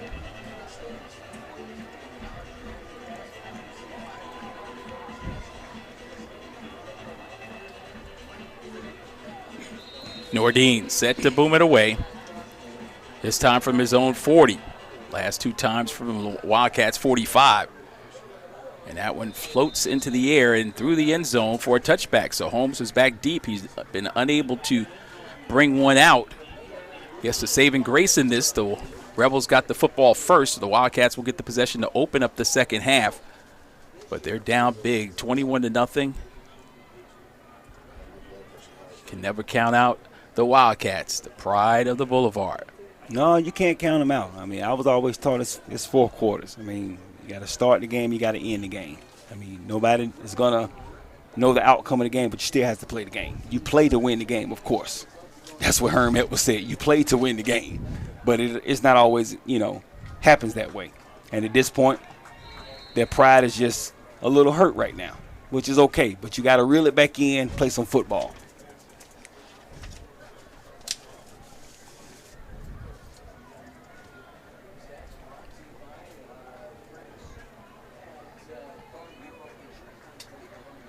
That's a good sign right there. When you're running onto the field and you're down by 21, that's a good sign.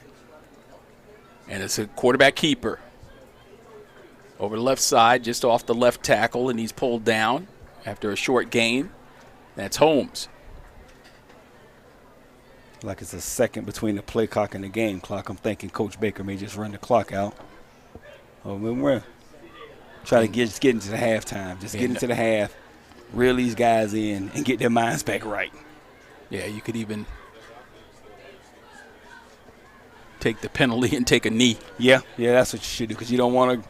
Last thing you want is a fumble because they know you're going to run the ball, and by now they know who's going to run the ball. So with a 21-point lead, you can rip at the ball. You really can have 2 guys, one wrap and one rip. That's what we used to do. When you up by a league like this, we'll risk it and biscuit. And they'll let the half run out. So the Wildcats didn't have to take or suffer the penalty. The clock ran out, and we played 24 minutes at Strom Thurmond High School.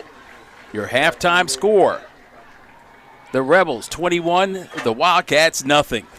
Coming up in just a few moments, it's our halftime show brought to you by 306 on York.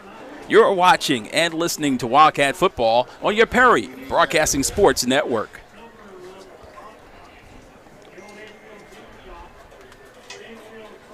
Thank you. Appreciate it, Hustler.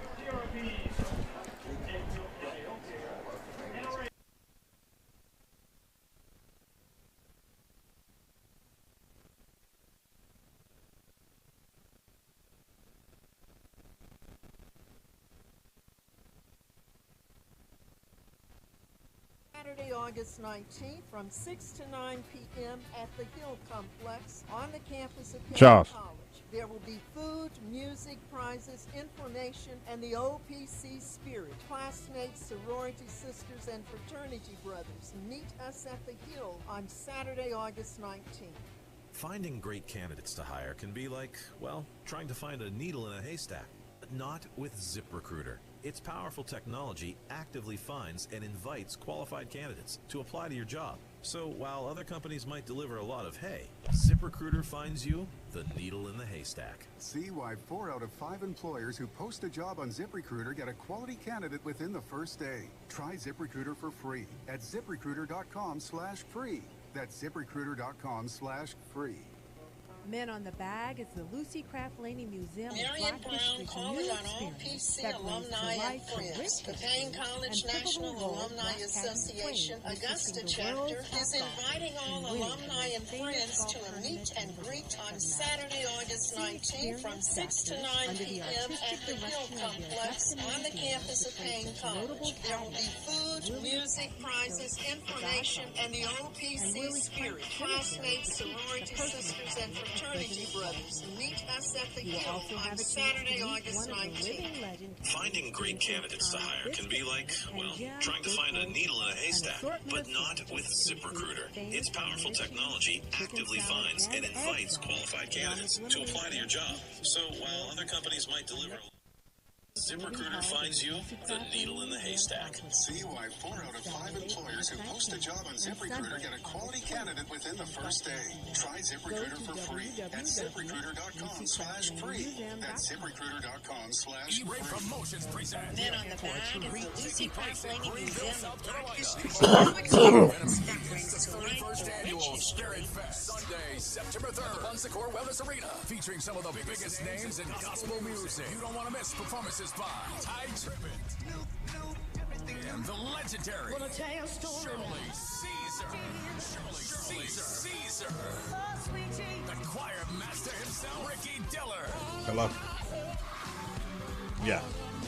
Pastor Mike Jr.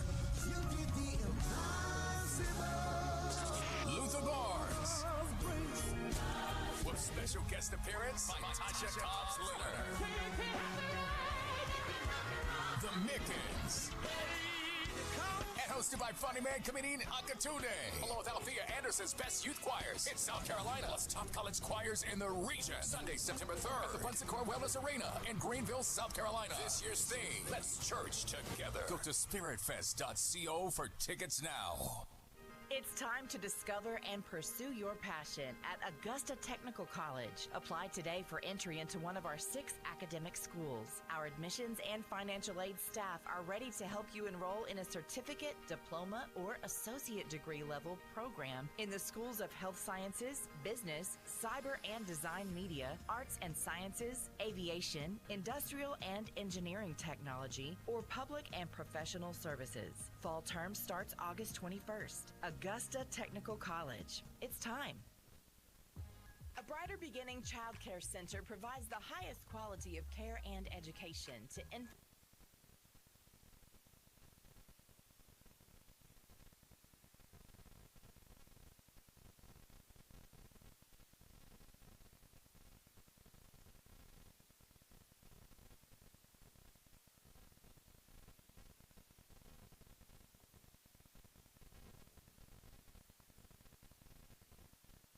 military discounts available. For more details, call 706-793-9776. That's 706-793-9776.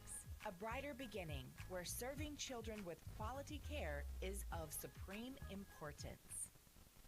Saturday, September 16th. It's a family fun day at Hunt's Extreme Outdoors. Bring the family for a day of fun from 4 to 8. We'll have food, games, a live DJ, and prizes given away all day. Kids up to 15 years old get in free, and just $5 for everyone 16 and over. It's all brought to you by the No Sauce King of Barbecue. We'll see you and the entire family Saturday, September 16th at Hunt's Extreme Outdoors. Kids have their own language. Stop flexing. That's... Hello, my name is Edwin Wilson of Frails and Wilson. People often refer to the legal world as a thicket.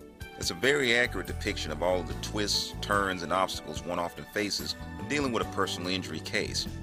Let's say you're involved in an 18-wheeler collision. You've had to spend weeks in the hospital, only to find astronomical bills waiting for you once you leave. You call the adjusters representing the driver, but what they're offering will barely cover your bills, let alone the wages you've lost and physical anguish and lack of peace of mind you've had to endure. These are just some of the logistical weeds and vines that make up the jungle we call personal injury law, obstacles that we specialize in cutting through. Tough problems need tough lawyers. We clear a sure path between you and the recovery you deserve.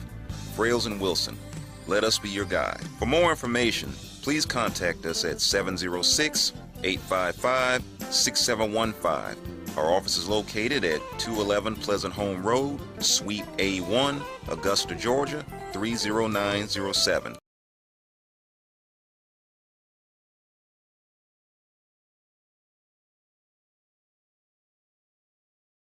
This is Randy Frails from Frails & Wilson. There rarely comes a time in your life when you need a lawyer. But when you do, you need one that's competent, and you want one that's tough. You want the toughest lawyer you can find because you want results. Whether it's a domestic matter, catastrophic car accident, serious truck accident, medical malpractice, or a complicated business matter, we have the staff and resources to meet your needs. We can also take care of your everyday needs, such as estate planning, probate matters, or real estate transactions. The firm has several attorneys who have extensive knowledge in a variety of practice areas. We're on a mission to provide quality, cost-efficient, and effective legal services to each and every one of you, day in, day out. Tough problems. 306 on York presents the ultimate all-white Big Leo birthday celebration with Monk, Unk, and Mayhem as they celebrate in Big Leo fashion. At midnight, there's going to be a toast taking place with DJ Zell on the crowd control this Friday, August the 18th at 306 on York, located at 218 Hampton Avenue Northeast in Aiken, South Carolina. Doors open at 9 p.m. So after the Laney Wildcats versus the Strom Thurmond game, come over to 306 on York. 306 on York is a proud sponsor of the Laney versus Strom Thurmond live broadcast.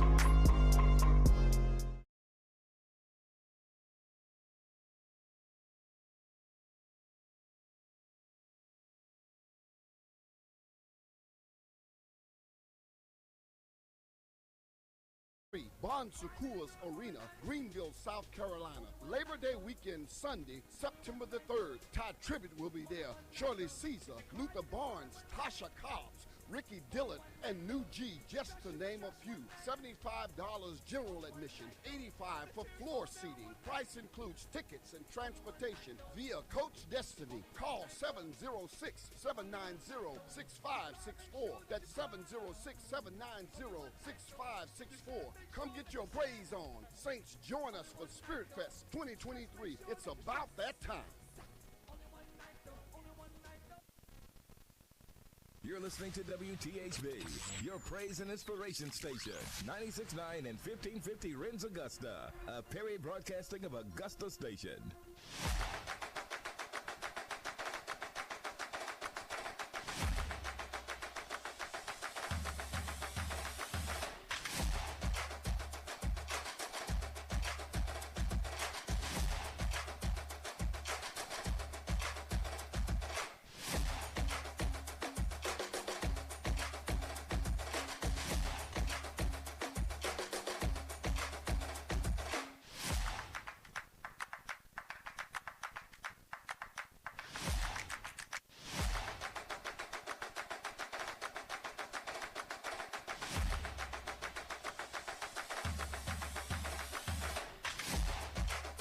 You're live.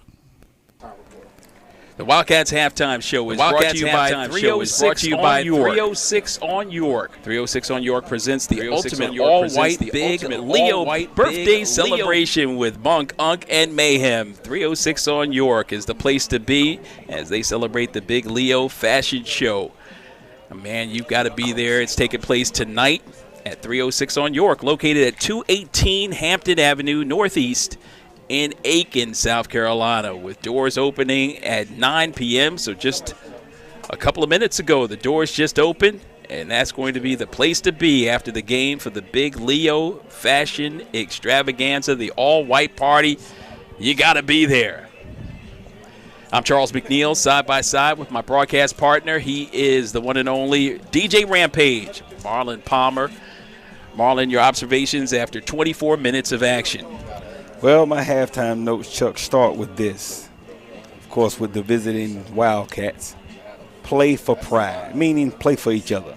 You got to stay and stick to the basics. You got to play fast, lean on each other, and don't give up. Play fast, lean on each other, and don't give up. What's good about that is you must play with pride. You cannot give up on the play, never give up on the play, never give up on each other. And as for the Rebels, they're doing everything right. They're doing everything they're supposed to do. They're executing on the offensive side of the ball as well as the defensive side of the ball. And right now, that sensational sophomore is just slinging the ball from one side of the field to the other. So for Coach Baker, he needs to get those guys, gather the troops, which he's in there doing right now, and just tell them, play for pride, play for each other, and don't ever give up. All right, so those are some of your observations. Let's look at what we've seen. Not a whole lot in the passing game for the Wildcats. One completion that I can recall in the first half. Most of the work was done in that opening quarter by Carl Holmes. How do you get him back involved again in terms of offensive line push and Holmes with that ability to slice through and make some things happen? That's one thing about Holmes. The more he have the ball, the better he gets. This score does not affect him.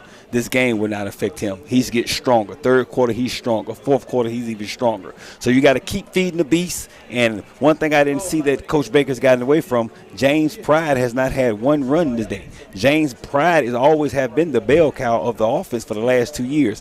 Why he's just a blocking back right now, the world will never know. But those two guys tandem 1-2 punch thunder and lightning like they did last year will be a great thing going into the second half leading to the third quarter. Yeah, we got a chance to see the emergence of Tynorian Brown, the wide receiver, the senior, 6'1", 175. He shows the ability to make some things happen on the outside. Yeah, I mean, he's just as good as the other kid on the other side, Staley. So, I mean, I'm telling you, that's why that 1-2 combination, I don't know what Aiken was thinking about when they let those two guys lead that yard. But I tell you right now, Coach Webb is loving it. He have a nice Christmas gift, and both of those kids, 6'3" on one side, 6'4" on the other side, 2 D1 prospects, you can't beat it. Yeah, those guys are making it happen on their side of the ball, and then Juju Stevens doing work defensively as well as offensively with 2 scores. Oh, yeah, and don't forget about the bell call, number 5, Black. He's blocks. Michael Blocks. Cam Blacks. Cam Blacks is blocks and blacks.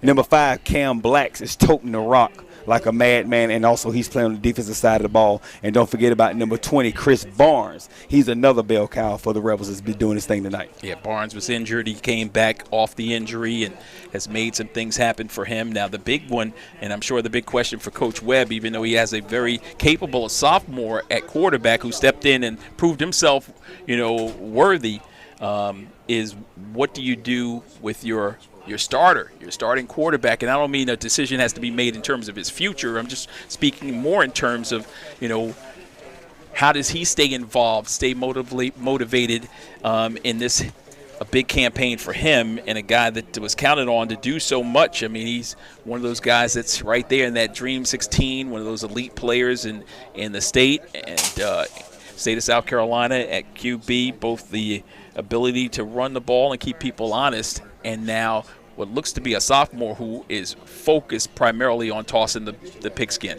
And that's one of the things that they got to, contemplate on. I'm one of the guys who believe that, you can't lose your starting title or your job to injuries. We don't know what the issue is at this point, but when you got that SO on your name and you got that SR on your name, of course you think the senior leadership should always lead. But in this case, you got a sophomore, 10th grader just coming in, just slinging the rock around, and he's doing a heck of a job against the stingy Wildcats defense. Not only that, he has the ability and the knowledge to know how to do it.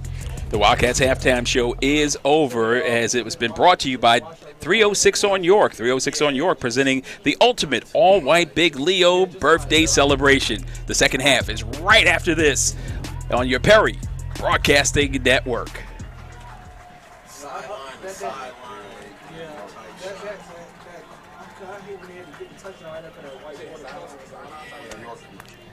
No, like sideline to sideline, mainly getting all the grass, all the players. But like you ain't gotta get the whole stands and the lights and stuff. More focus on the grass. I can't hear you.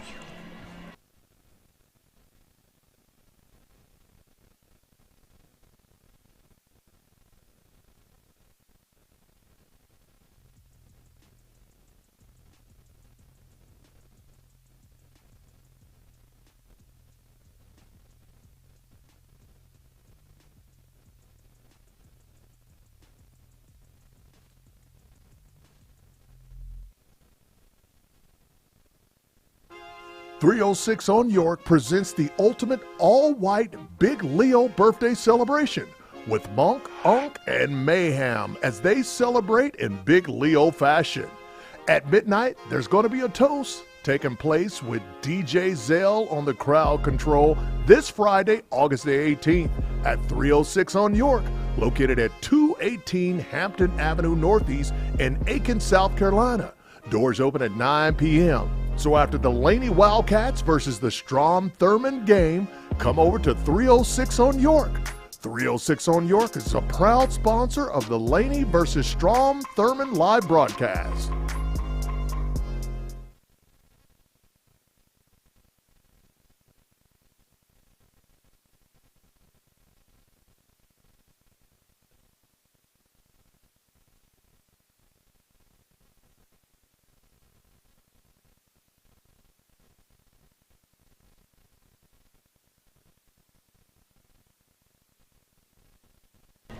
And we're back live inside of Strom Thurmond High School. It is the football opener for both Laney and Strom Thurmond. Next week, we take on another set of Rebels. That's right, the Hepzibah Rebels will come on down from the south side to the boulevard. They'll take on the Laney Wildcats, and it should be a lot of fun. Definitely the Wildcats had some success in their first two games last year. Last year, the Wildcats were a 26-17 winner. James Pride had 3 touchdown runs in that contest.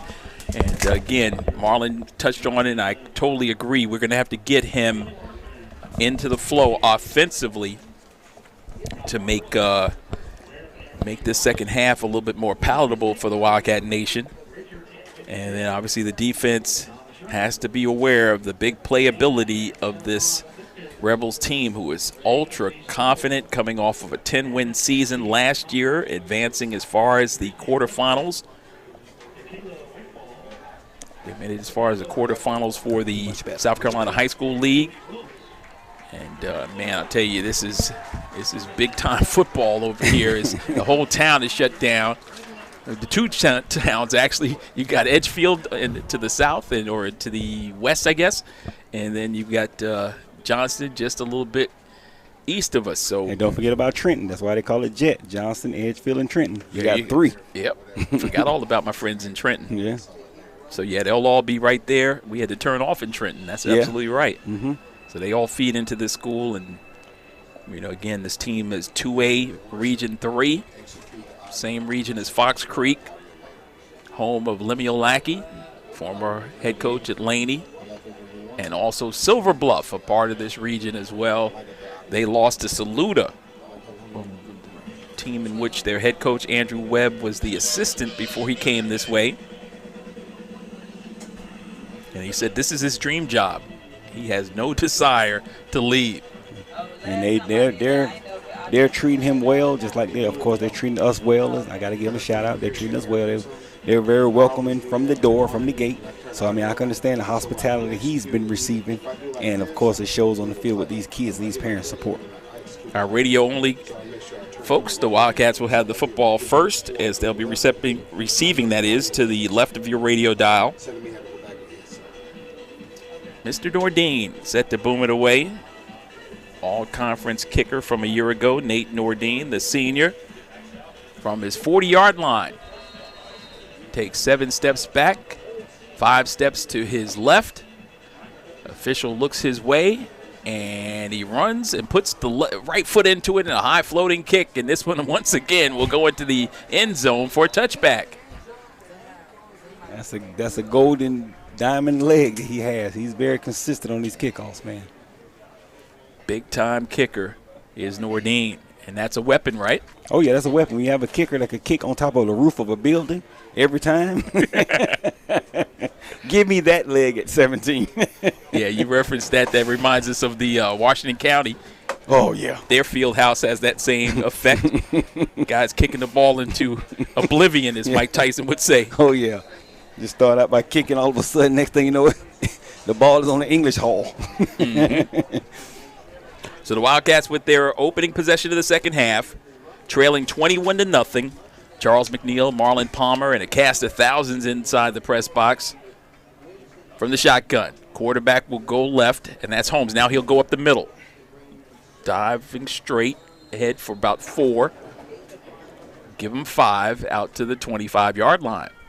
But that's one of those patient runners that I was telling you about how DJ Daggett does it. It was patient. Of course, it was supposed to spring outside to maybe the 9 or the 7 hole. He bounced it back into the 5 and got a nice gain on that one. But if he would have went where the play was supposed to be, he probably would have got a negative gain.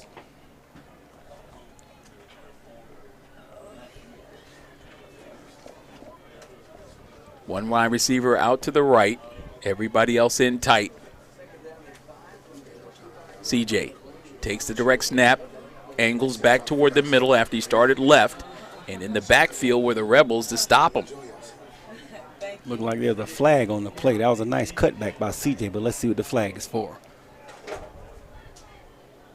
Andrew Webb pointing back toward the Wildcats. Officials haven't given the rendering, and now they'll say holding Wildcats. Think they're going to back them up.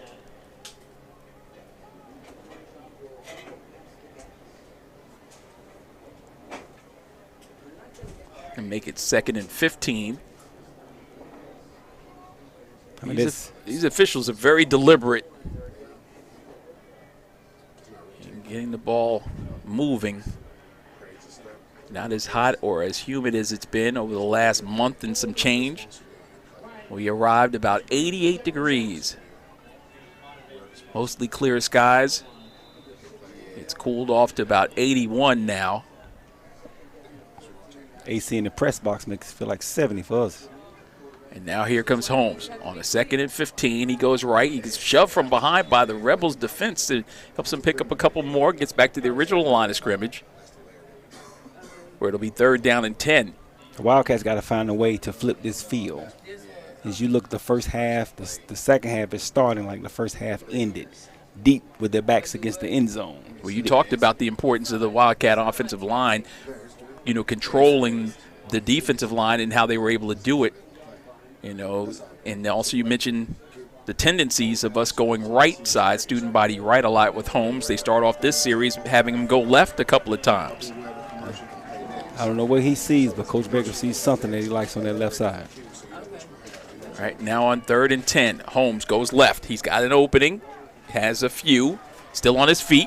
Holmes still forward. He's got Wildcat first down. So the Wildcats with the first down here. Only the 2nd first down for the Wildcats in this ball game. Wow, it's been a minute for the Wildcats and much needed, and they came through it. The Wildcats first down. If you need a car, truck, or SUV, the only place to go is Honda Cars of Aiken right now. Zero down and no car payments until November. Look at them at HondaCarsOfAiken.com.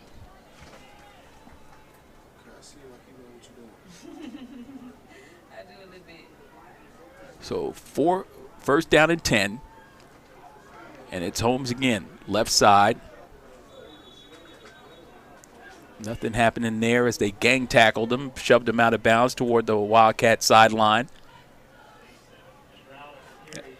That first level of the offensive line look like they're doing what they're supposed to do. It's that second level that I'm concerned about. Seems like those linebackers are just stunting and blitzing off those same gaps that the D-line is already commit to. So it's almost like that guy's going in unblocked, and he's making a tackle every time in the backfield because there's nobody putting a hat on him.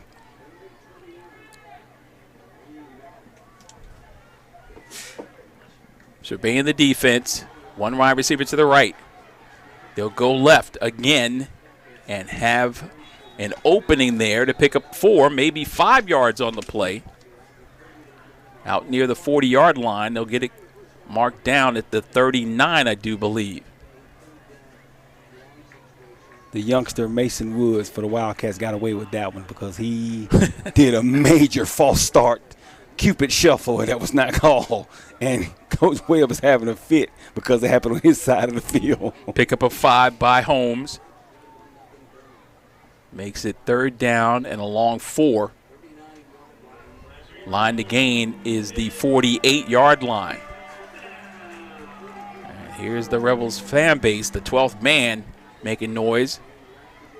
It doesn't matter as Holmes has it. Here's the opening you were looking for. Down the left sideline. He's into Rebels territory. Shoved out of bounds at around the 30-yard line. The biggest play of the game for the Wildcats comes at the 8:11 mark of the 3rd quarter. That's one of the things I talked about. Holmes, he gets strong as the games get longer. I told you, once again, CJ called home, doing his thing, keeping that pride going.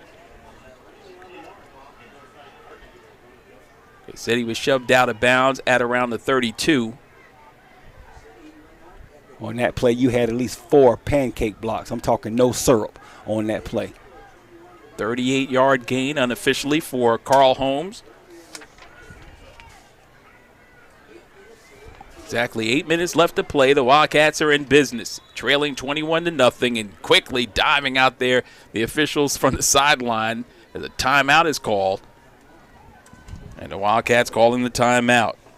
So with this timeout on the field, 306 on our York timeout presents sponsor the invites ultimate you. all-white Big Leo birthday celebration with Monk, Unk, and Mayhem as they celebrate in Big Leo fashion. At midnight, there's going to be a toast taking place with DJ Zell on the crowd control this Friday, August the 18th at 306 on York, located at 218 Hampton Avenue Northeast in Aiken, South Carolina. Doors open at 9 p.m. So after the Laney Wildcats versus the Strom Thurmond game, come over to 306 on York. 306 on York is a proud sponsor of the Laney versus Strom Thurmond live broadcast.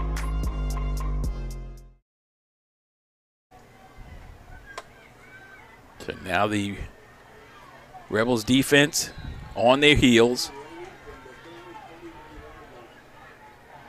1st and 10 Wildcats from the 32. Holmes through a hole, left side, down the sidelines again he goes. This time he's pushed out of bounds. There's a flag on the sideline as well. We'll have to wait and see what happened there, if that's an illegal block or maybe hands to the face. And I see what Coach Baker's doing, Charles. What he's doing is he's daring the Rebels to commit to this run, and they're not committing to the run. What I mean by that is no linebackers are shifting. Nobody is shifting. They have an unbalanced line to the left, the Wildcats does.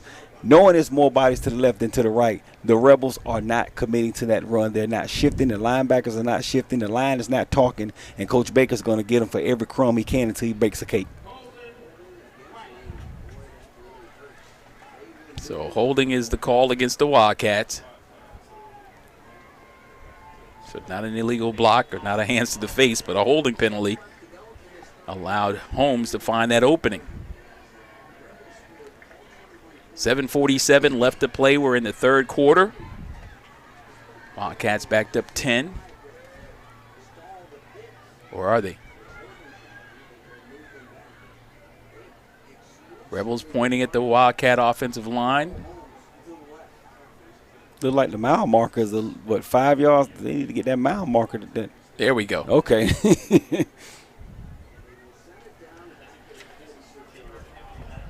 Told you they're working on their own time. Striped shirt time. So they marked it off. And the ball is at the 47-yard line. Make that 37-yard line of the Rebels. Snap. Direct to the quarterback. That's Holmes. Left side again. He gets hog-tied and thrown out of bounds on the far sideline. And the Laney coaching staff wanted a face mask or something.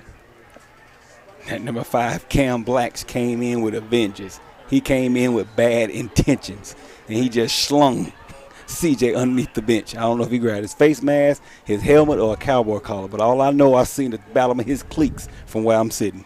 CJ suffered another one like that at Burke County that we both marveled at. They had gotten kind of tired of his histrionics, his ability to get open, and they tossed him. Yeah. He got right up and didn't say a word, not a mumbling. He didn't. That's one thing I told you. He's strong. He gets stronger as the game gets longer. Now he'll work right side. CJ scampering, trying to get to the edge.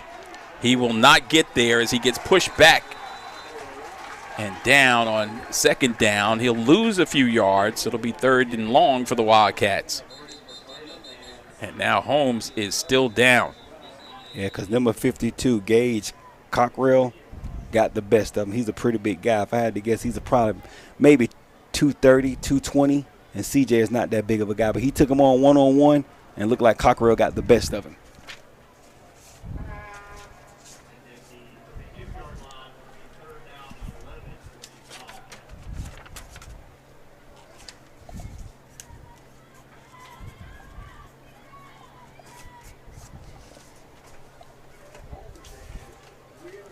.722 left, third quarter.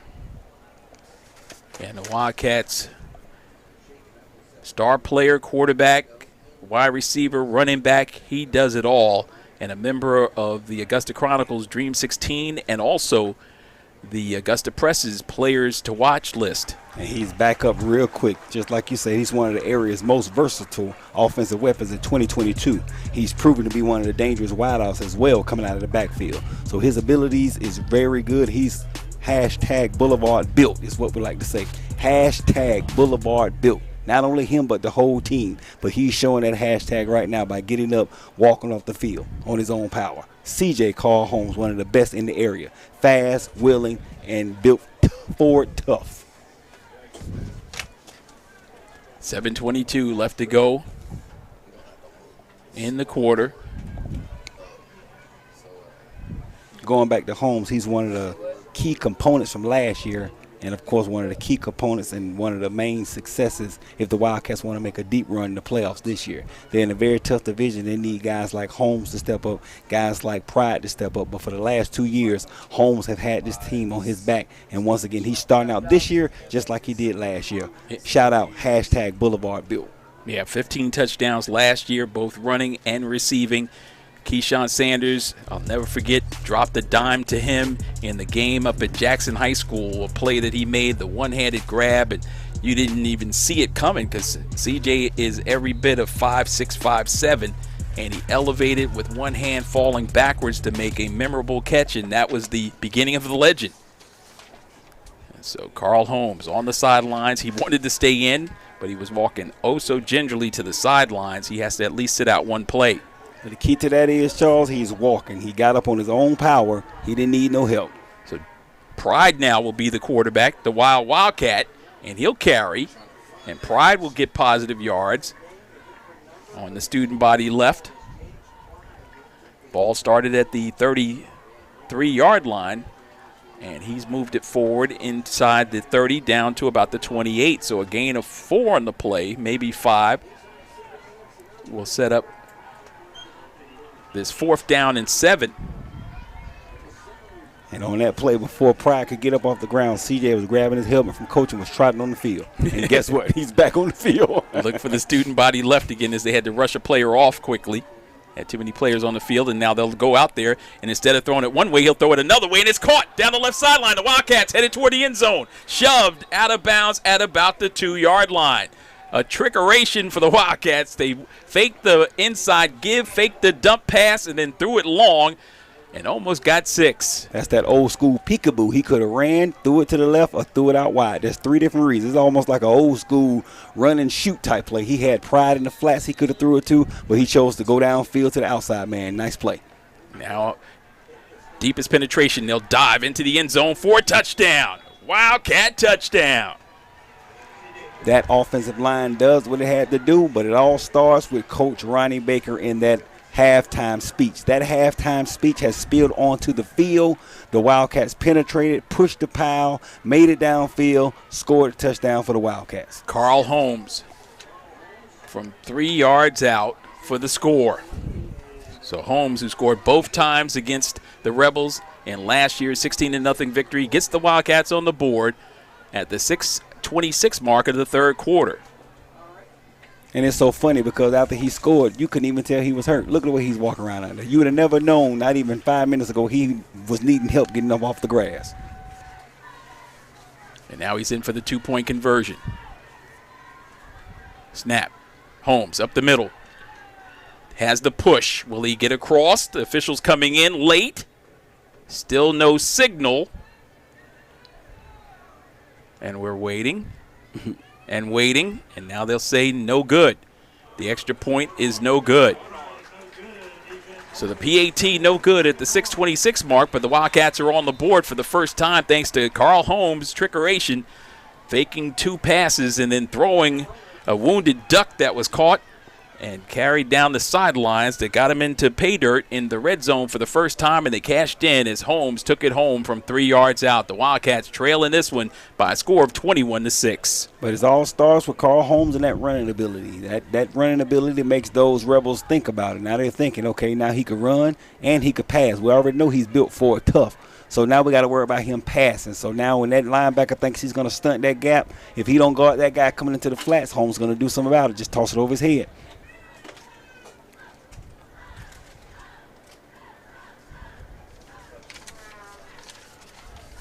Wildcats set to kick it away.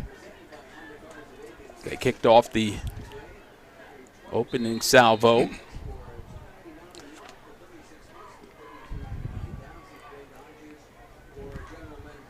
Short floating kick pulled in by one of the upmen, and he's drilled at the 38-yard line. Loses the football. It's loose. The Wildcats say they have it. No signal as yet. Still at the bottom of the pile. They're looking, and the Wildcats come away with it. That's one thing about when you're playing up man on a kickoff return, number 18, he had to learn the hard way. Deontay Phillips, he's moved from safety to receiver. He learns real hard once again. That was a nice play by number 21, Nicholas Thurmond, as well, for recovering the fumble for the Wildcats. But number 18, Phillips, you should have let the up man get it. You should have never bounced that ball. He ran up with bad intentions, and that's what happens. Great job by the Wildcats. Special teams coming in for the Wildcats, unable to be successful on that two-point conversion, the second special teams unit for the Wildcats, but they cashed in right there with the turnover. And if I was Coach Baker, what I would do, I would run right back at Mr. 18. Number 18, Deontay Phillips, he's in his head right now, and he's playing, guess what, corner on that left side where CJ's been grinding and cutting grass all day long. So what I would do, student body left until Mr. Phillips stopped that play. He's inside his head right now because of that fumble. It's on this side of the 50, so right now it's in the Wildcats' best interest to run that student body left right at Mr. Phillips. I keep running until he stop it. So they were predictable in the first half, running right, running right, running right. Second half, they run left and find an opening and take advantage of it, even throwing to the left-hand side.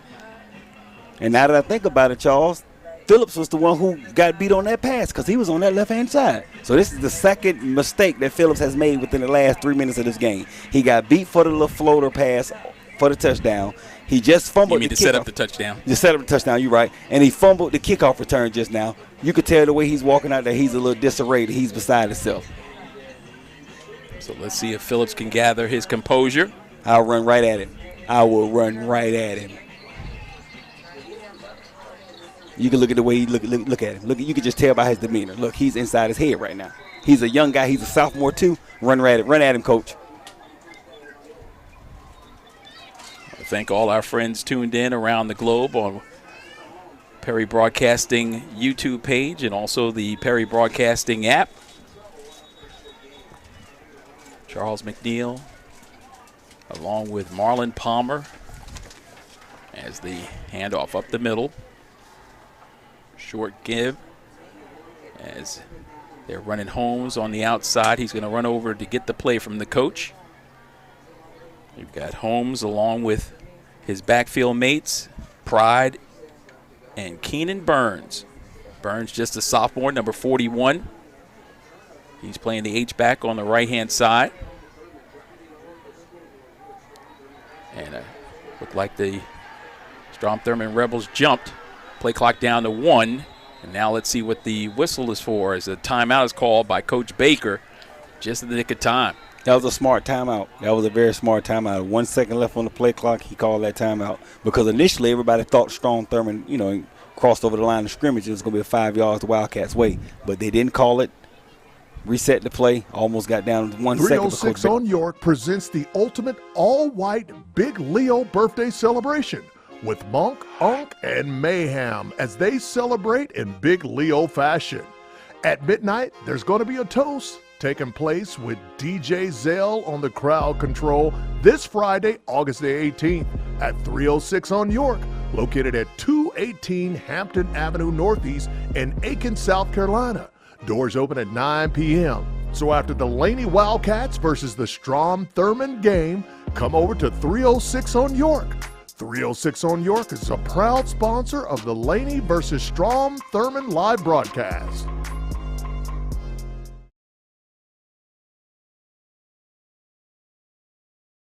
For it. I mean, that's one thing. That's how this team is built. They built for games like this. Well, you mentioned at halftime, they weren't going to give up, and they certainly have proven not to.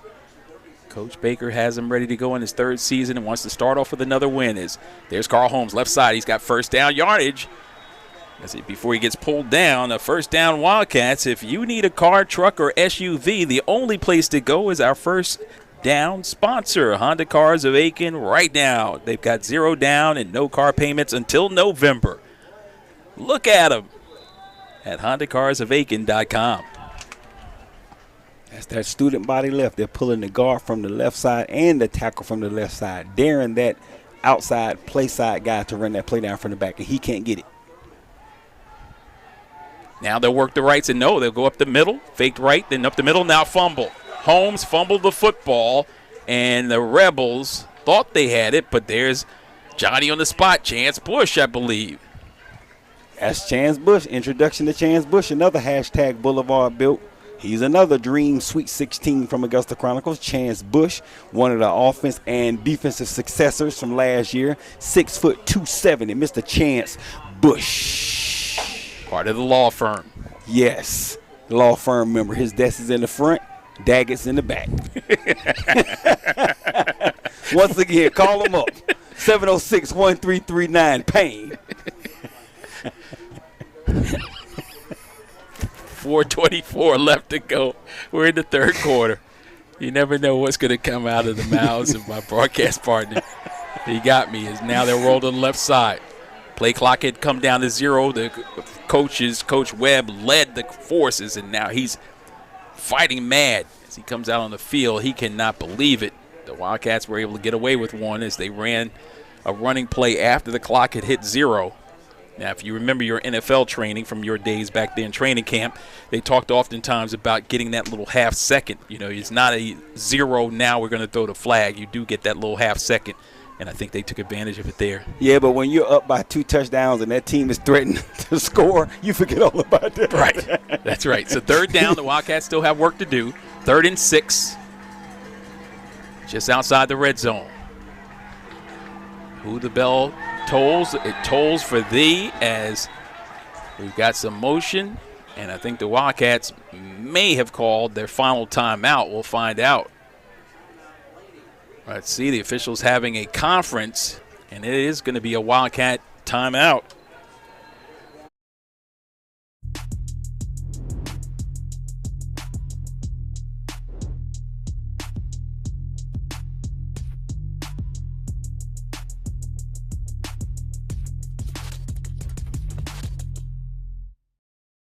Six on York presents the ultimate all-white Big Leo birthday celebration with Monk, Unk, and Mayhem as they celebrate in Big Leo fashion. At midnight, there's going to be a toast taking place with DJ Zell on the crowd control this Friday, August the 18th at 306 on York, located at 218 Hampton Avenue Northeast in Aiken, South Carolina. Doors open at 9 p.m. So after the Laney Wildcats versus the Strom Thurmond game, come over to 306 on York. 306 on York is a proud sponsor of the Laney versus Strom Thurmond live broadcast.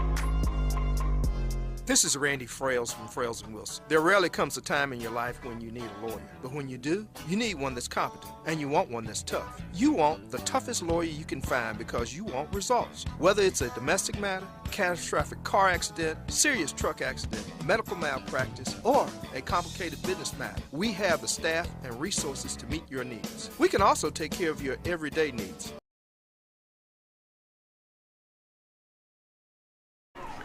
He's learned from one of the best, a legend himself. 39 years, right? 38? Flipping the script.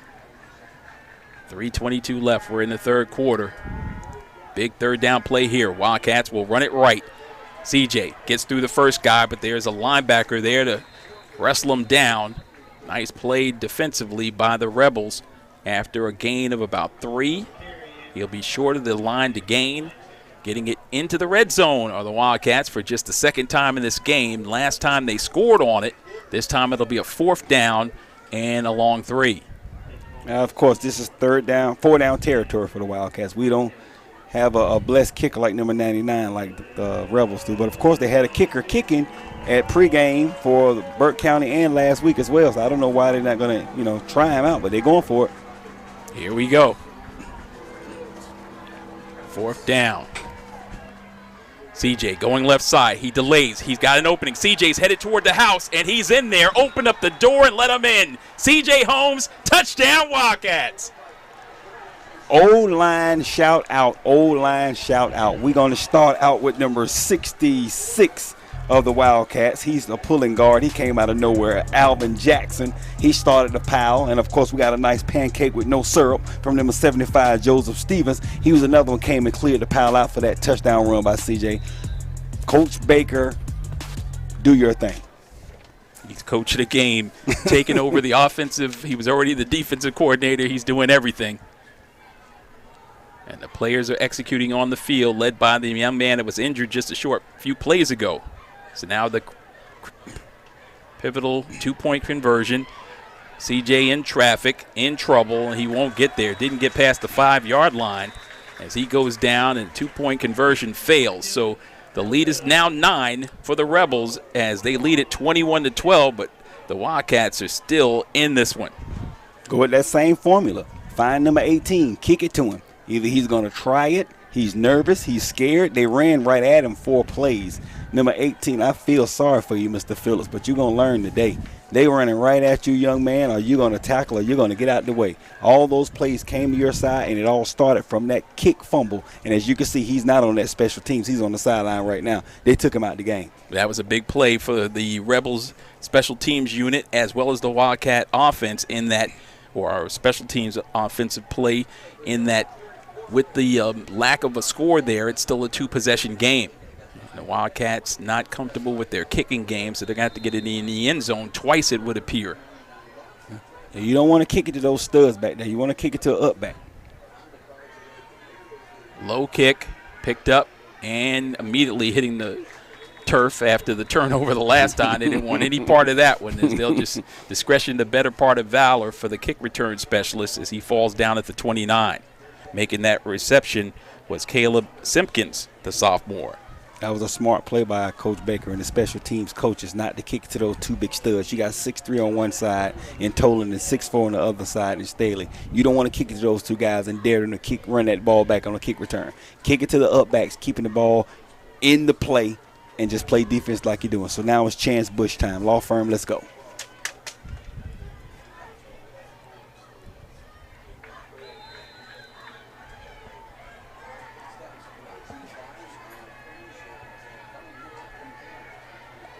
There's a pass out on the left side. They did a double pass out of that formation the last time. This time it's complete and up the left sideline for a pickup of 5. The reception made by number 6, Braylon Staley, the Tennessee commit. First catch for him in a while. If you notice, the Rebels are always going to the short side of the field. Every play, 80% of the game has been played on their sideline. I know Coach Baker sees that. That's why he have most of his studs on this side of the ball. You got Jaden Shaw on this side of the ball. You got Chance Bush on this side of the ball. So they're playing to their sideline. Angus Myrick has the coverage over on the short side this time, but they're going to put it on the ground. Handoff, and nothing happening. And we talked about the Laney Wildcat defensive line holding their own. Well, that's another example of it. And they're running to that left side of the field right into the law firm's arms. You have Jaden Shaw at the bottom of the pile who's leading the charge for that Wildcats defense. One of the Wildcat players is down under his own strength. Don't want to speculate to the severity of the injury. Just hope the young man is okay.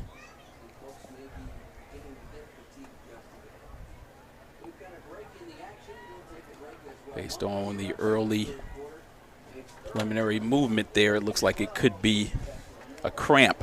Let's just hope that's all it is.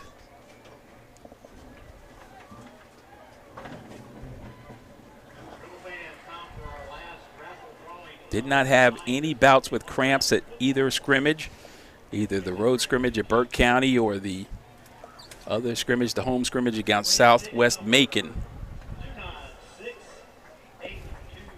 The big man, Demontrius Harris, gets up. Looks like it may be just a little cramp. This is Randy Frails from Frails & Wilson. There rarely comes a time in your life when you need a lawyer. But when you do, you need one that's competent, and you want one that's tough. You want the toughest lawyer you can find because you want results. Whether it's a domestic matter, catastrophic car accident, serious truck accident, medical malpractice, or a complicated business matter, we have the staff and resources to meet your needs. We can also take care of your everyday needs, such as estate planning, probate matters, or real estate transactions. The firm has several attorneys who have extensive knowledge in a variety of practice areas. We're on a mission to provide quality, cost-efficient, and effective legal services to each and every one of you, day in, day out. Tough problems need tough lawyers. Frails & Wilson, we're in your neighborhood. We're here to help, and we're here to stay. Frails & Wilson. For more information, please contact us at 706-855-6715. Our office is located at 211 Pleasant Home Road, Suite A1, Augusta. The throw, bullet, and it's complete, making the reception on the left side, and there's a loose ball picked up, taken away by Angus Myrick, and that's a turnover. It should be Wildcat football. What I mentioned earlier, what the Rebels were planning on doing, the Wildcats are doing. One wrap, one rip. That was a great play by that defense. One wrap, and Angus Myrick's job was to just straight rip the ball, and that's what happened. Angus Myrick used to holding on to the football as a running back. In his freshman year, he came into prominence with a couple of big games late in contests. And here he is making dividends, or paying dividends, for the Wildcat secondary, which was much maligned after all the graduation last year. 12 players graduated off last year's squad, many of those playing collegiate ball. Testament to the great work of Dr. Middleton and athletic director Otis Smart, of course Coach Baker and his staff as well. And this game's coming down to coaching, just like what you said. It's all about coaching. Let me not forget the talented teachers there at Laney as well, the educators. All the staff. Working with these young men as we got one hustling in quickly to get the offensive play off, and let's look down. Now let's find out, and that'll be a quick timeout call by Coach Webb and the Rebels. He's not happy. Wildcat trying to run fast. Now, again, in the pregame, we didn't get to it, but one of the things that we heard from Coach Webb was his team's desire to play fast. And now the Laney Wildcats are the team who is putting them on the defensive by playing fast. That's right. And like I told you, they're playing Wildcats Boulevard-built football. It started out slow, methodical, same play. It looks like it's doing the same play. It's not going to work. Not going to work. But like you mentioned, one play breaks it out, starts the momentum, snowball effect downhill. And this time out right now is a momentum. He has the whole team on the field. He never did that. He got the whole team on the field because he knows what's about to happen. Right now, old school football on the left, new school football on the right. Coach Baker's playing old school football. I'm telling you, I don't know what they call it nowadays, but back in the day, we call it wrap and rip. I don't care how much these fans cheer. Right now, Tolan is not in the game. His mind is gone. That never happened to that young man. You can look at him where it tell. When Myra gripped that ball out of his hand, he ran to the sideline. He didn't even try to tackle him. Here we go. Man in motion. They'll go left side. Student body left. Everybody going that way. And there goes the running back or quarterback over the left side, and no holding there. The number 15 was throwing his arms in the air, shaking them around like he just didn't care. That was Whit Miller, the senior outside linebacker. He desperately wanted a holding, and he didn't even pursue the running back who went around the left side. That was the quarterback who got ahead of steam, and Holmes got himself a Wildcat first down. That was Kingston Patterson on the block, so it was almost like the kid was in acting class. He wanted to throw his hands up or wave his hands like he just don't care. Hopefully the referee could see it. Hopefully think he was a holding, but it wasn't. That first down brought to you by Honda Cars of Aiken. Left side running with the football, the Wildcats. Number 6 that time. That was Kemp, wasn't it? Yep, Kemp. Yeah, Tyquavius Kemp, the 145-pound sophomore. So giving Holmes a blow, and Coach told us that as well in terms of the preview show that you heard just prior to this, and of course live last Thursday at Twin Peaks. He talked about having the ability to put multiple guys in. Once you lose a 4-year starter in Sanders, they called him Mahomes. Once you lose a young man like that, you've got to come in with a bevy of guys to be able to make it happen. And now the quarterback will keep it up the gut after the 4-yard gain by Kemp. He picks up 2 more. as the quarterback kept it himself inside the 25 and down to the 24. I'll actually give him forward progress to the 23, so a gain of 4 on the play makes it now 3rd down and short for the Wildcats. The line to gain is the 20-yard line. And that's the end of the 3rd quarter. The Wildcats can put 4 fingers in the air and begin to know what's out there. A victory if they can come from behind. Down 21-0. They trail now by a score of 21-12. This is Wildcat football. Stay with us, everyone. We'll be back with the 4th quarter right after this.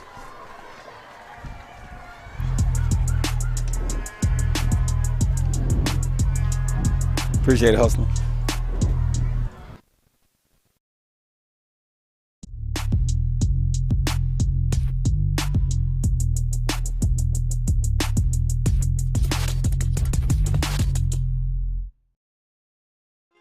.306 on York presents the ultimate all-white Big Leo birthday celebration with Monk, Unk, and Mayhem as they celebrate in Big Leo fashion. At midnight, there's going to be a toast taking place with DJ Zell on the crowd control this Friday, August the 18th at 306 on York, located at 218 Hampton Avenue Northeast in Aiken, South Carolina. Doors open at 9 p.m. So after the Laney Wildcats versus the Strom Thurmond game, come over to 306 on York. 306 on York is a proud sponsor of the Laney versus Strom Thurmond live broadcast. Hello, my name is Edwin Wilson of Frails and Wilson. People often refer to the legal world as a thicket. It's a very accurate depiction of all the twists, turns, and obstacles one often faces when dealing with a personal injury case. Let's say you're involved in an 18-wheeler collision.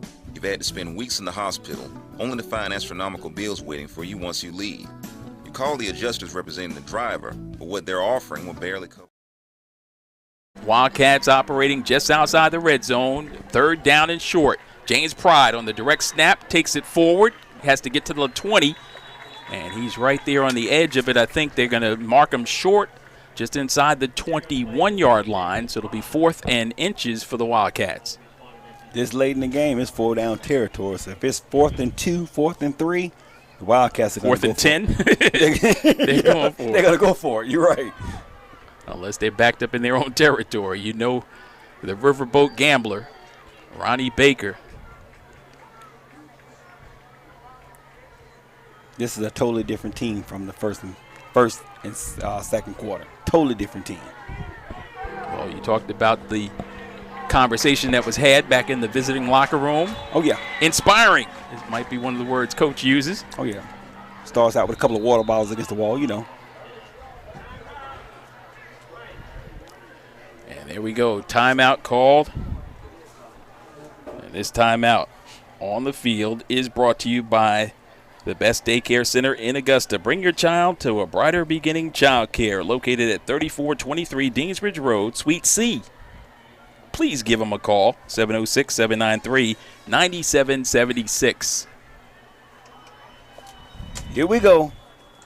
4th quarter. Wildcats were down by 3 touchdowns. Just how they like it. They play better from behind. Believe it or not, folks, you know how we're built. Boulevard built. The boys from the Boulevard has made their way all the way to Edgefield through Trenton and Johnston, and they came to play football. This is a game. This is a game. This is a game. The momentum has definitely shifted to the other side of the field. The 12th man is starting to rise on the Wildcat side of the field, and Coach Baker is in effect. 4th down. Here we go.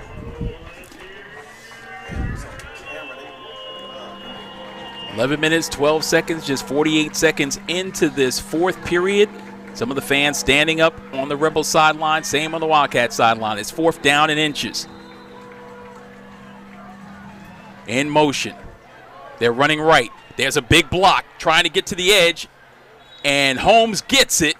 He's down to the 19. He needed about 9 or 10 inches, and he got that and a little bit more. That's what you call believe and pride in your offensive line and your runner, because that's one of the things that they've done. Under center, out of center, 1st down. Wildcat 1st down brought to you by Honda Cars of Aiken. If you need a car, truck, or SUV, the only place to go is Honda Cars of Aiken. Right now, 0 down, no car payments until November. HondaCarsOfAiken.com. Wildcats barking out the signals was Holmes. And let's see if he drew the Rebels offsides or his team jumped. I thought that DN probably encroached right here on the left side, number 22, but I don't know. Grayson Smith. We're about to see. Well, here as well. Yep. So the defense did jump. 22 soulless. He told himself he could have just eased back on the line, but he looked to the ref. Normally when you look at the ref and catch eye contact, he's going to catch you.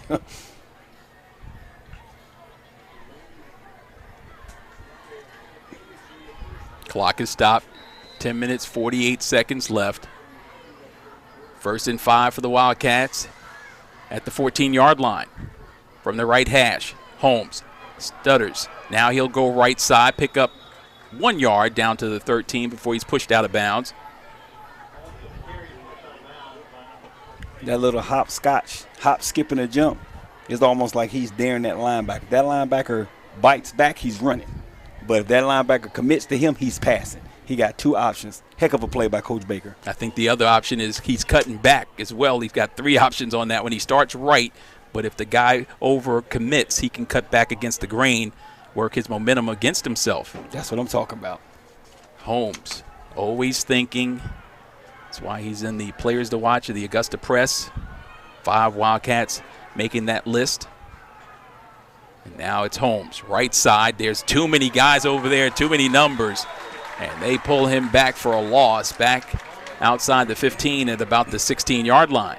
Pride missed the block on that play. Pride went out, was the lead blocker, and Pride just ran past his block. I don't know if it was a miscue or Pride maybe thought it was a pass play or what, but him and Holmes is going to talk about it. Going back to Holmes, with all that pressure he has, being the star player, one of the keystones of this offense and this team, being down by 3 touchdowns, he's still playing with all the pride.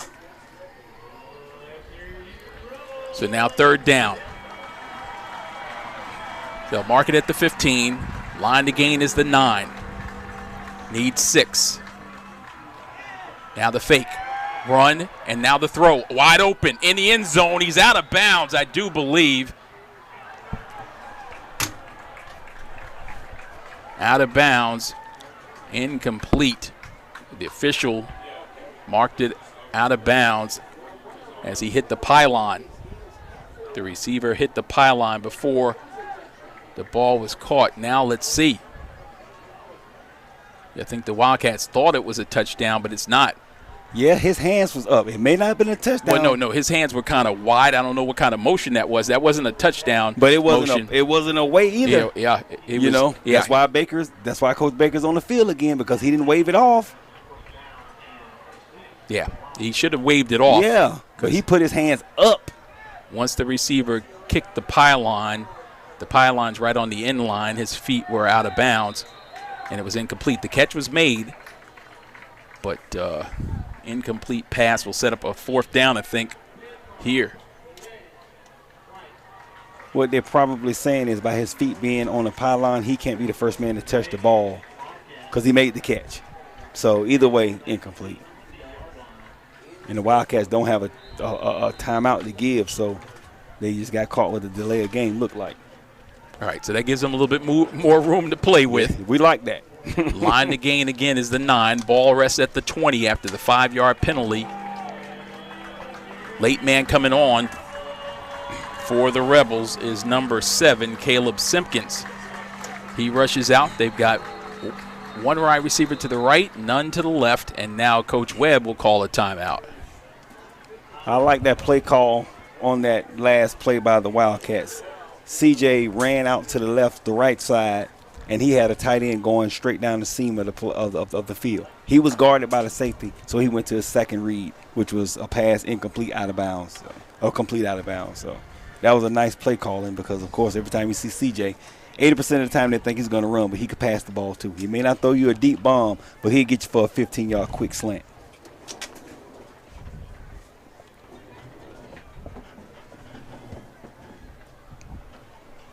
So once again, this is the 8th meeting all time between the Rebels and Wildcats. The boys from Johnston have a 4-3 advantage in this series that dates back to 2004. The Wildcats winning last season. We've mentioned it several times, 16-0.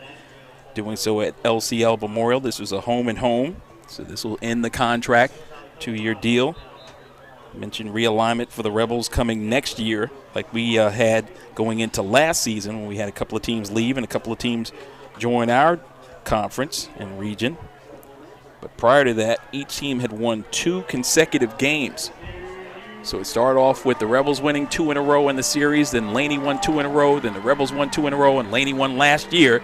It's only fitting the Wildcats will make a run and come back for a victory here. 4th down, they're going to throw it left side. Got a man out there. There's a bump, and you got to call it, but no flag and no whistles on the play other than incomplete on the pass attempt. Coach Baker went to a new quarterback on that play. That was 14, Sturgis, the 5'9", 150 junior playing quarterback who threw the ball to C.J. Carl Holmes, who was double covered, which C.J. is never double covered. He's always open. Nice play design, but should have been a pass interference. No PI was called. Turnover. Shamir Sturgis, former JV quarterback, showed a strong arm that time, but as I said, he threw it to the back shoulder, and there was contact downfield well beyond the 5 yards. So I mean, this is high school. That's an automatic call. It should have been a first down for illegal contact. So instead, the Strom Thurmond Rebels take over on downs, and they'll look to throw. Lee, under pressure, could go down for the first time, and he will. Wildcat sack.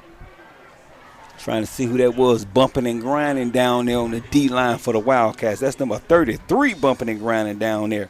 Once again, I need to get that young man's name because he's had a solid game. Number 33 for the Wildcats. No position, no height, no weight, no class, but he's on the team. Ball, young man, ball. Oh, he's got plenty of class. He's got plenty of class. He's showcasing his class on the field. We just don't have his information. We will find out before next week, I promise you, because he is clutch on that D-line.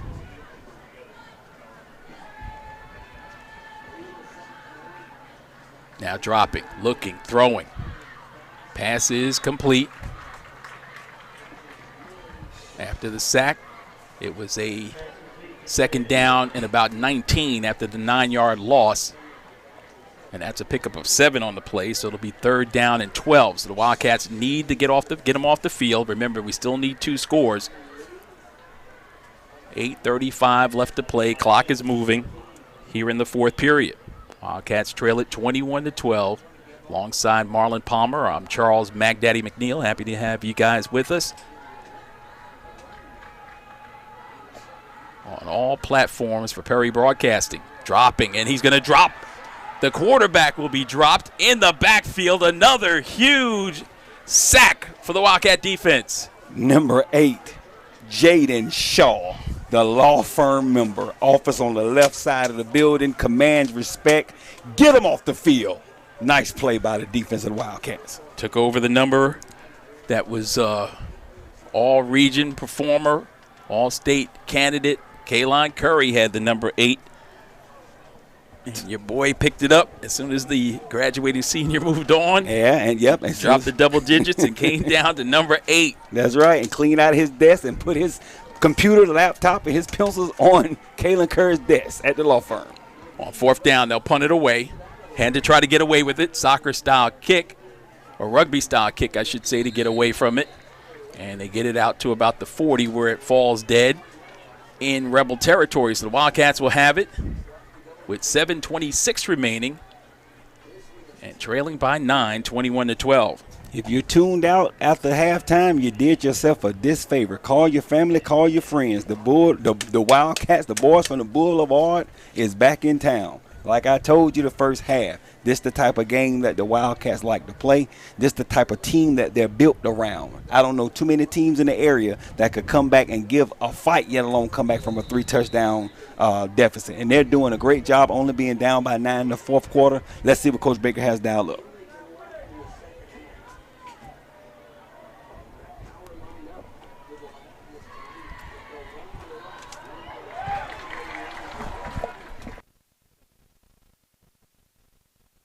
on first down.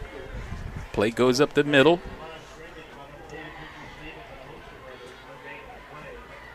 But no gain on the play. Actually, a loss of 2 on the play. 2nd and 12. We've got exactly 7 minutes remaining. Clock is moving. Here in the 4th period. Wildcats down 21-12.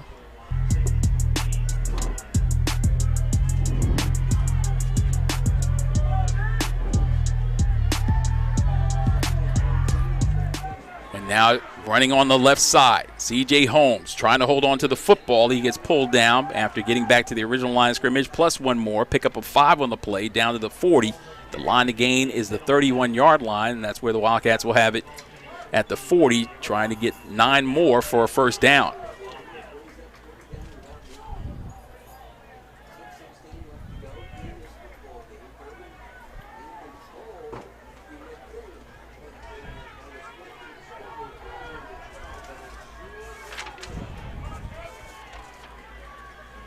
Another big play for the Wildcats.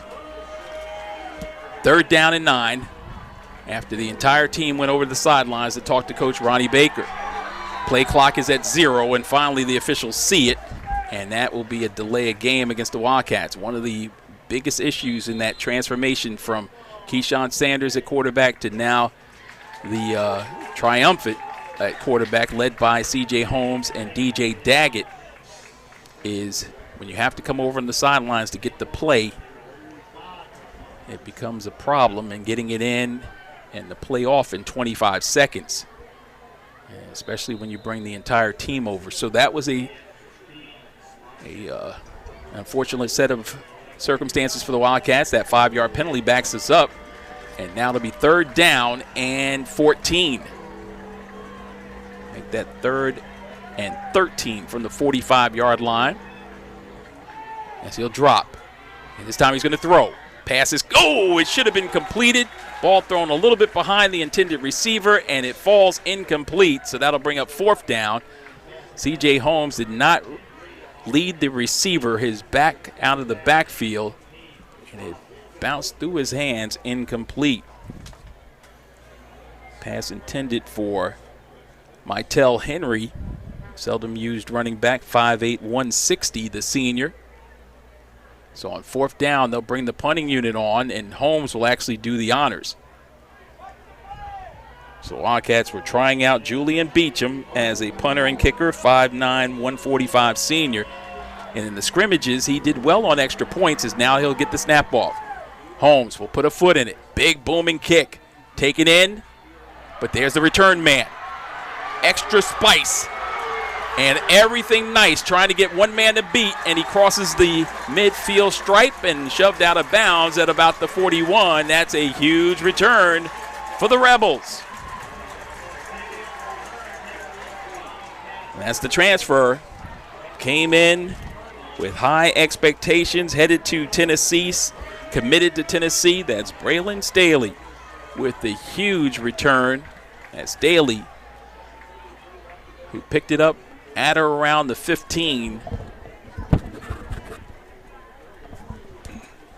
55-yard return for Staley.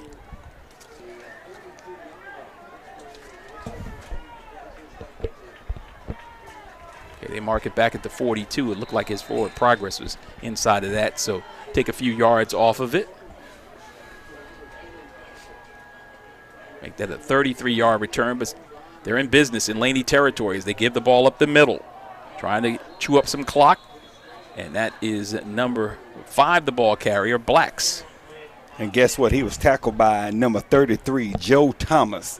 He is a sophomore, 5'8", 175, sophomore, Joe Thomas. I went upstairs to the 3rd floor of the press box to get his name. So shout out to Joe Thomas, who's had a heck of a game. And once again, as soon as I put my headset back on, guess what? He made another tackle. You went up to the upper room, huh? The upper room. All right.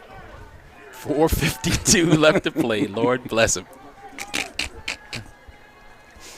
2nd and 9, and they'll give it again up the middle. This time they got a little bit of an opening, but it closes quickly as Joe Thomas once again. And look at that. And that right there was okay. He was just, that's just a gesture. He didn't. That wasn't mad. That wasn't taunting. No, it wasn't. He just tapped him on the head. I mean, come on. No, he slapped his hands together as if to say, I just shut the door. And let's remind everybody, he is a 10th grader. Joe Thomas is a 10th grader, and he's balling out like he's a senior. But giving him some instruction right now is a more experienced player in Angus Myrick, walking over and saying, look, it's okay to do some of those things, but not all of those. Now Joe Thomas in the down position, one of the linemen. He's been a bright spot on the defensive side. Wildcats ripping away the ball twice, capitalizing on it on one time when that happened. Also getting another turnover that turned into a score. And once again, C.J. Holmes putting on a show. Knocked out of the game for a short time. Only one play came back and did work. And this Joe Thomas, he's impressive. I'm looking at him, man. He has his tape coming all off his arm. He just looked real Ronnie Lott throwback-ish. He just...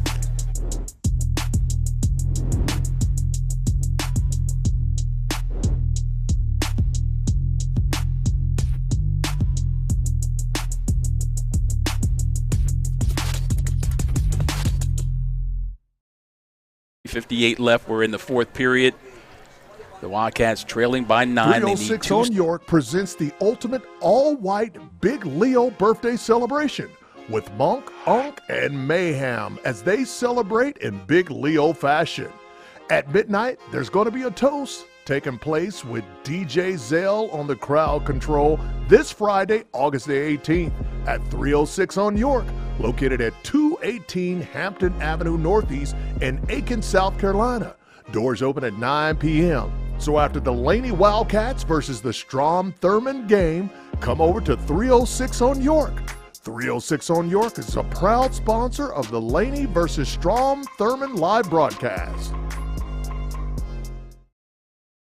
From Trenton, Johnston, and Edgefield, packing their sidelines.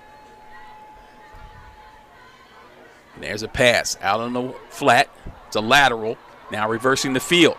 Coming back toward contact, and the Wildcats will wrap them up, but that takes some clock in the process. So it'll be 4th down. The Wildcats will, in all likelihood, get it back, but they need a big return here. Yeah, that play starts up front with that D-line, and once again, my man down in the trenches, number 33, Joe Thomas doing his thing. He didn't make the tackle because, of course, that D1 prospect Stale is just a little too fast for the sophomore Joe Thomas. But what he did was he bounced that play inside to his help. Containment. Now, there you go. Now, if he would have did not what he was supposed to do and bounced it outside, that ball would have still been running over to the food line somewhere. But Joe Thomas did his thing, bounced it inside to his containment where his help was, and here we go, 4th down. They waited till the clock ran out. So with that, a delay of game will back them up 5 yards, give their punter a little bit more real estate to work with, and they'll bring on the punting unit.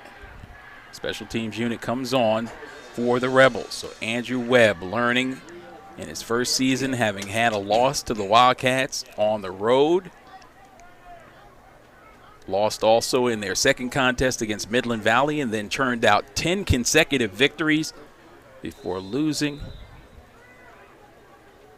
in the third round of the state playoffs, the quarterfinal round, the Elite Eight. Here comes pressure by the Wildcats. Kick is in the air, angling for the sideline. It comes out, and let's see where they mark it. Going to mark it out of bounds at the 20. So the Wildcats have 80 yards to go and just inside of 3 minutes remaining.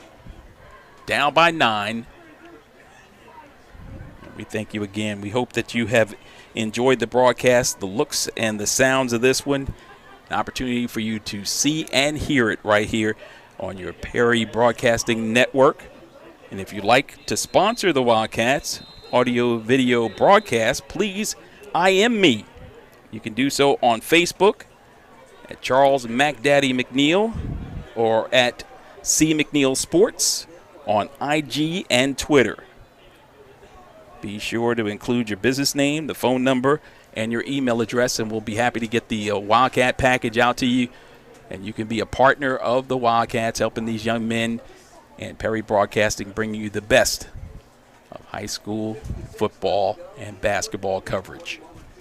Hello, my name is Edwin Wilson of Frails and Wilson. People often refer to the legal world as a thicket.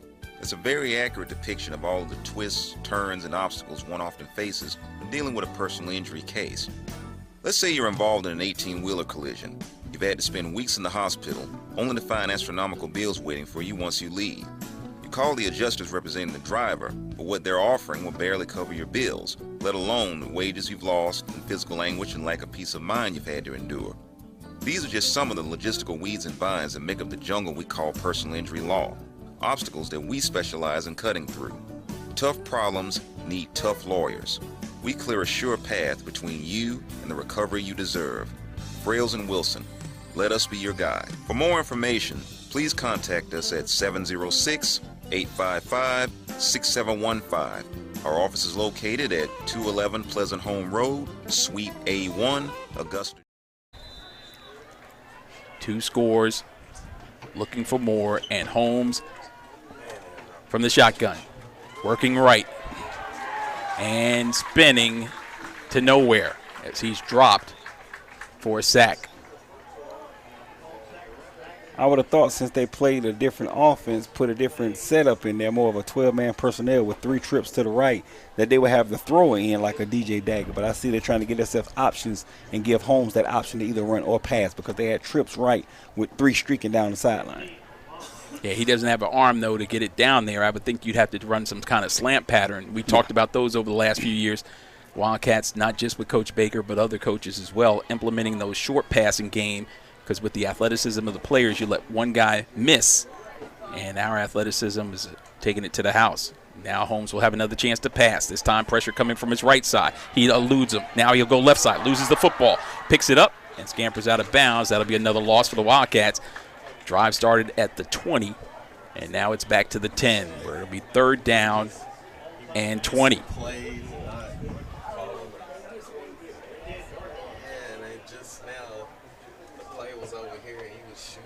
There was only one thing Holmes could do on that play, just run out of bounds because, of course, the ball was live behind the line of scrimmage. If he wouldn't have picked up his own fumble, the Rebels would have walked in for a score. So right now, Coach Webb has that defense, and they got their ears peeled back. Their ears are peeled back, and I think they're going to come.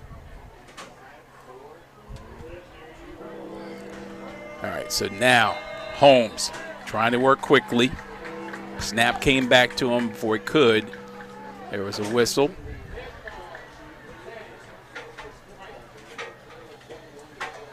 Flag was down. Illegal motion against the Wildcats. Will back him back to the 5-yard line now.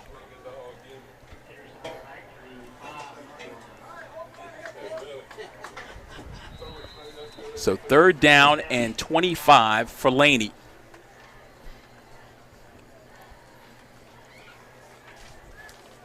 "17 seconds left, and now CJ, who is exhausted, has to hustle back as he gets back toward the huddle at 10 seconds left. Can he get the playoff? 5 seconds, 4, trying to get him in motion, 3 seconds, 2 seconds, 1 second. He gets the snap. It's a low snap. Now he's going to look. He's going to throw it as far as he can up the middle. There's a man out there. There's 2 men defensively back there, and the Rebels make the interception, and that should wrap up the ball game. 1:52 left to go in regulation, and a huge interception to close the door on the Wildcats' chances of opening up the season once again with a victory. That was number 4, Trey Clark, playing safety. He's better known as a heavy hitter. This time he played the field, center field, free safety, coming up with the INT. Rebels take over on down.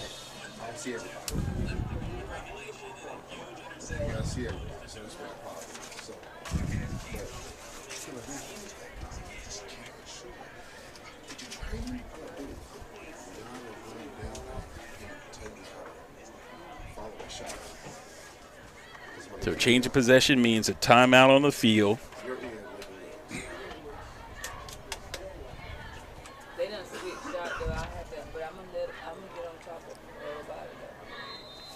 Yeah, man, it was looking fun till Kevin started complaining about the shot. And then now they like panicking. Yeah. I thought it was cool. I'm like, what is you tripping on, bro? Then Winston 152. Kevin said that, and then he missing the shot. Like, it's just, man, every time Kevin They take a knee.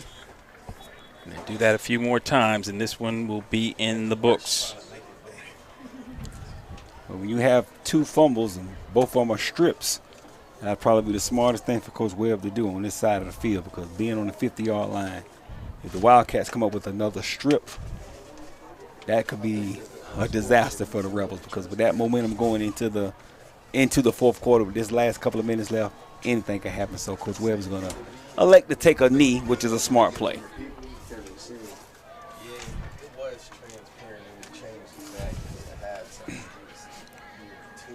So they're going with the victory formation.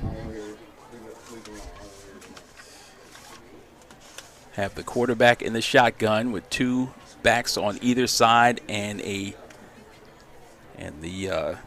SEC commit back behind them, Mr. Staley, to make sure no harm comes the way of the Rebels to close things out.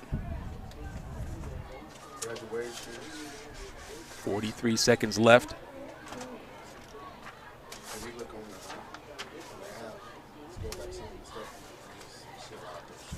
Congratulations goes out to Andrew Webb and folks that hosted us here tonight. Wildcats will be back in action next Friday at LCL Memorial, which should be a great evening for football. Marlon will be on assignment. So we'll be holding it down in his absence. Final seconds winding down. No more plays will be had. And it will be a victory for the home team as they righted the ship from last year's loss 16-0.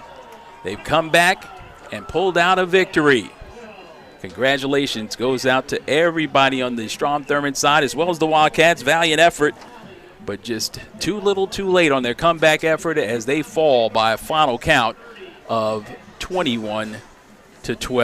Marlon, your observations before we head to the post-game show. I feel the Wildcats, of course, won the battle but lost the game. I mean, this is the tale of 2 games. I mean, of course, the scoreboard showing that the Rebels did win by 9 points, but the way the Wildcats rallied back from being down by 21, of course, that's not going to be noted.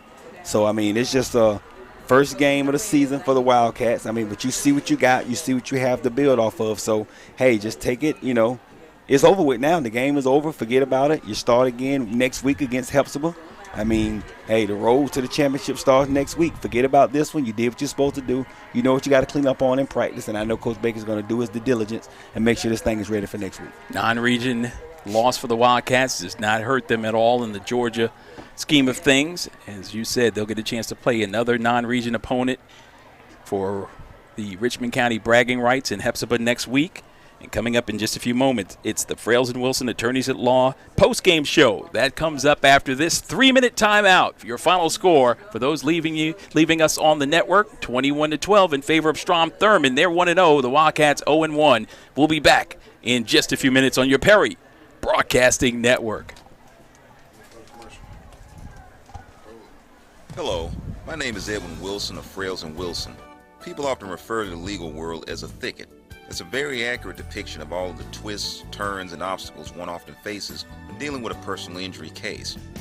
Let's say you're involved in an 18-wheeler collision. You've had to spend weeks in the hospital, only to find astronomical bills waiting for you once you leave. You call the adjusters representing the driver, but what they're offering will barely cover your bills, let alone the wages you've lost and physical anguish and lack of peace of mind you've had to endure. These are just some of the logistical weeds and vines that make up the jungle we call personal injury law. Obstacles that we specialize in cutting through. Tough problems need tough lawyers. We clear a sure path between you and the recovery you deserve. Frales and Wilson, let us be your guide. For more information, please contact us at 706-855-6715. Our office is located 306 on York presents the ultimate all-white Big Leo birthday celebration. with Monk, Unk, and Mayhem as they celebrate in big Leo fashion. At midnight, there's going to be a toast taking place with DJ Zell on the crowd control this Friday, August the 18th at 306 on York, located at 218 Hampton Avenue Northeast in Aiken, South Carolina. Doors open at 9 p.m. So after the Laney Wildcats versus the Strom Thurmond game, come over to 306 on York. 306 on York is a proud sponsor of the Laney versus Strom Thurmond live broadcast.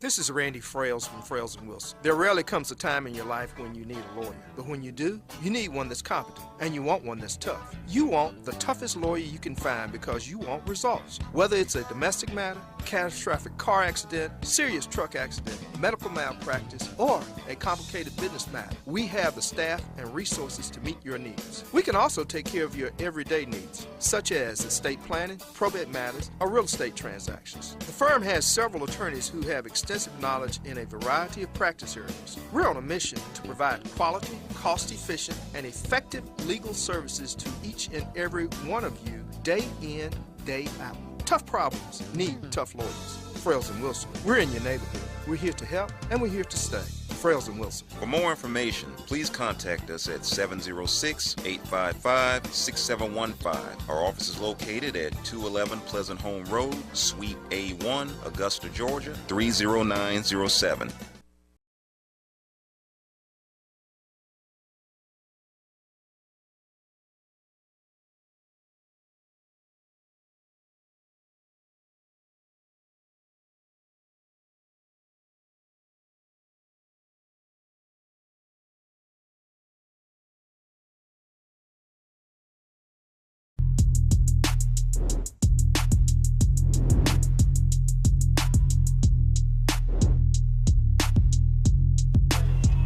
And it's brought to you by Frails & Wilson, attorneys at law. Tough problems need tough lawyers. Let Frails & Wilson clear a sure path between you and the recovery you deserve. Call them. You can do it tonight at 706-855-6715. Post-game show right here at Strom Thurmond High School, Strom Thurmond Field, and pristine environment, and it is a party going on for the folks that made their way in and celebrating the spoils of victory. The Rebels country, 10-3 record a year ago, 1-0 to start off the new year. The Wildcats 8-3 to cap off a second straight appearance in the postseason. Looking for more, but unable to come from behind for victory as they trailed it by a score of 21-0 before they came off the deck with two scores in the second half, and ultimately succumbing to a final score of 21-12. My broadcast partner is the one and only Marlon Palmer. And Marlon, we got a chance to witness the Wildcats 2023 edition. And what were some of the things that you liked about what you saw during 4 quarters of football in this opener? I love their determination. I love their will to never give up and quit. And I love their will to fight. That's a nice pedigree to build off of. And with the team that they have and with the coaching staff, not only Coach Baker, but all the rest of the coaches that they have that instill that in them, it's going to be a great season. This only one L, take it to the chin, move on to the next. I know in future weeks we'll have some highlights for you. Hustler back in the Network Center will be recording the highlights and bringing those back to you. We'll be able to let you hear some of the key plays and some of the things that matter to you, as we've been used to doing that over the many years we've been bringing you Wildcat football. But it was no score in the opening quarter of this one. Scoreless game, each team kind of feeling each other out. And in the second quarter we went, the 11:47 mark. Just 13 seconds in, it was a 15-yard TD reception by Stevens. 1 of 2 on the day for him as he hooked up with the backup quarterback, Mr. Lee, who was in for their starter, the talented one himself, and unable to get the point after touchdown. They were able to do so, and they led it by a score of 7-0. Just 6 minutes later, 5:55 mark, an 11-yard beautiful reception caught in the left side. My broadcast partner thought he was out of bounds, and the official said the near side called it no touchdown, didn't give up a signal, and Ultimately, it was ruled a touchdown. The extra point again was good. It was 14-0. Then just before the break, a 20-yard TD reception by Juju Stevens, his second of the day. 48 seconds was the game winner as he put his team out ahead by a score of 21-0. And at halftime, you were thinking what? It's never over. It's never over. That's what I was thinking at halftime. It's a tale of two games. It's never over. I just was thinking, how close are they going to come, if not pull this thing out? So I never was in denial myself. Never.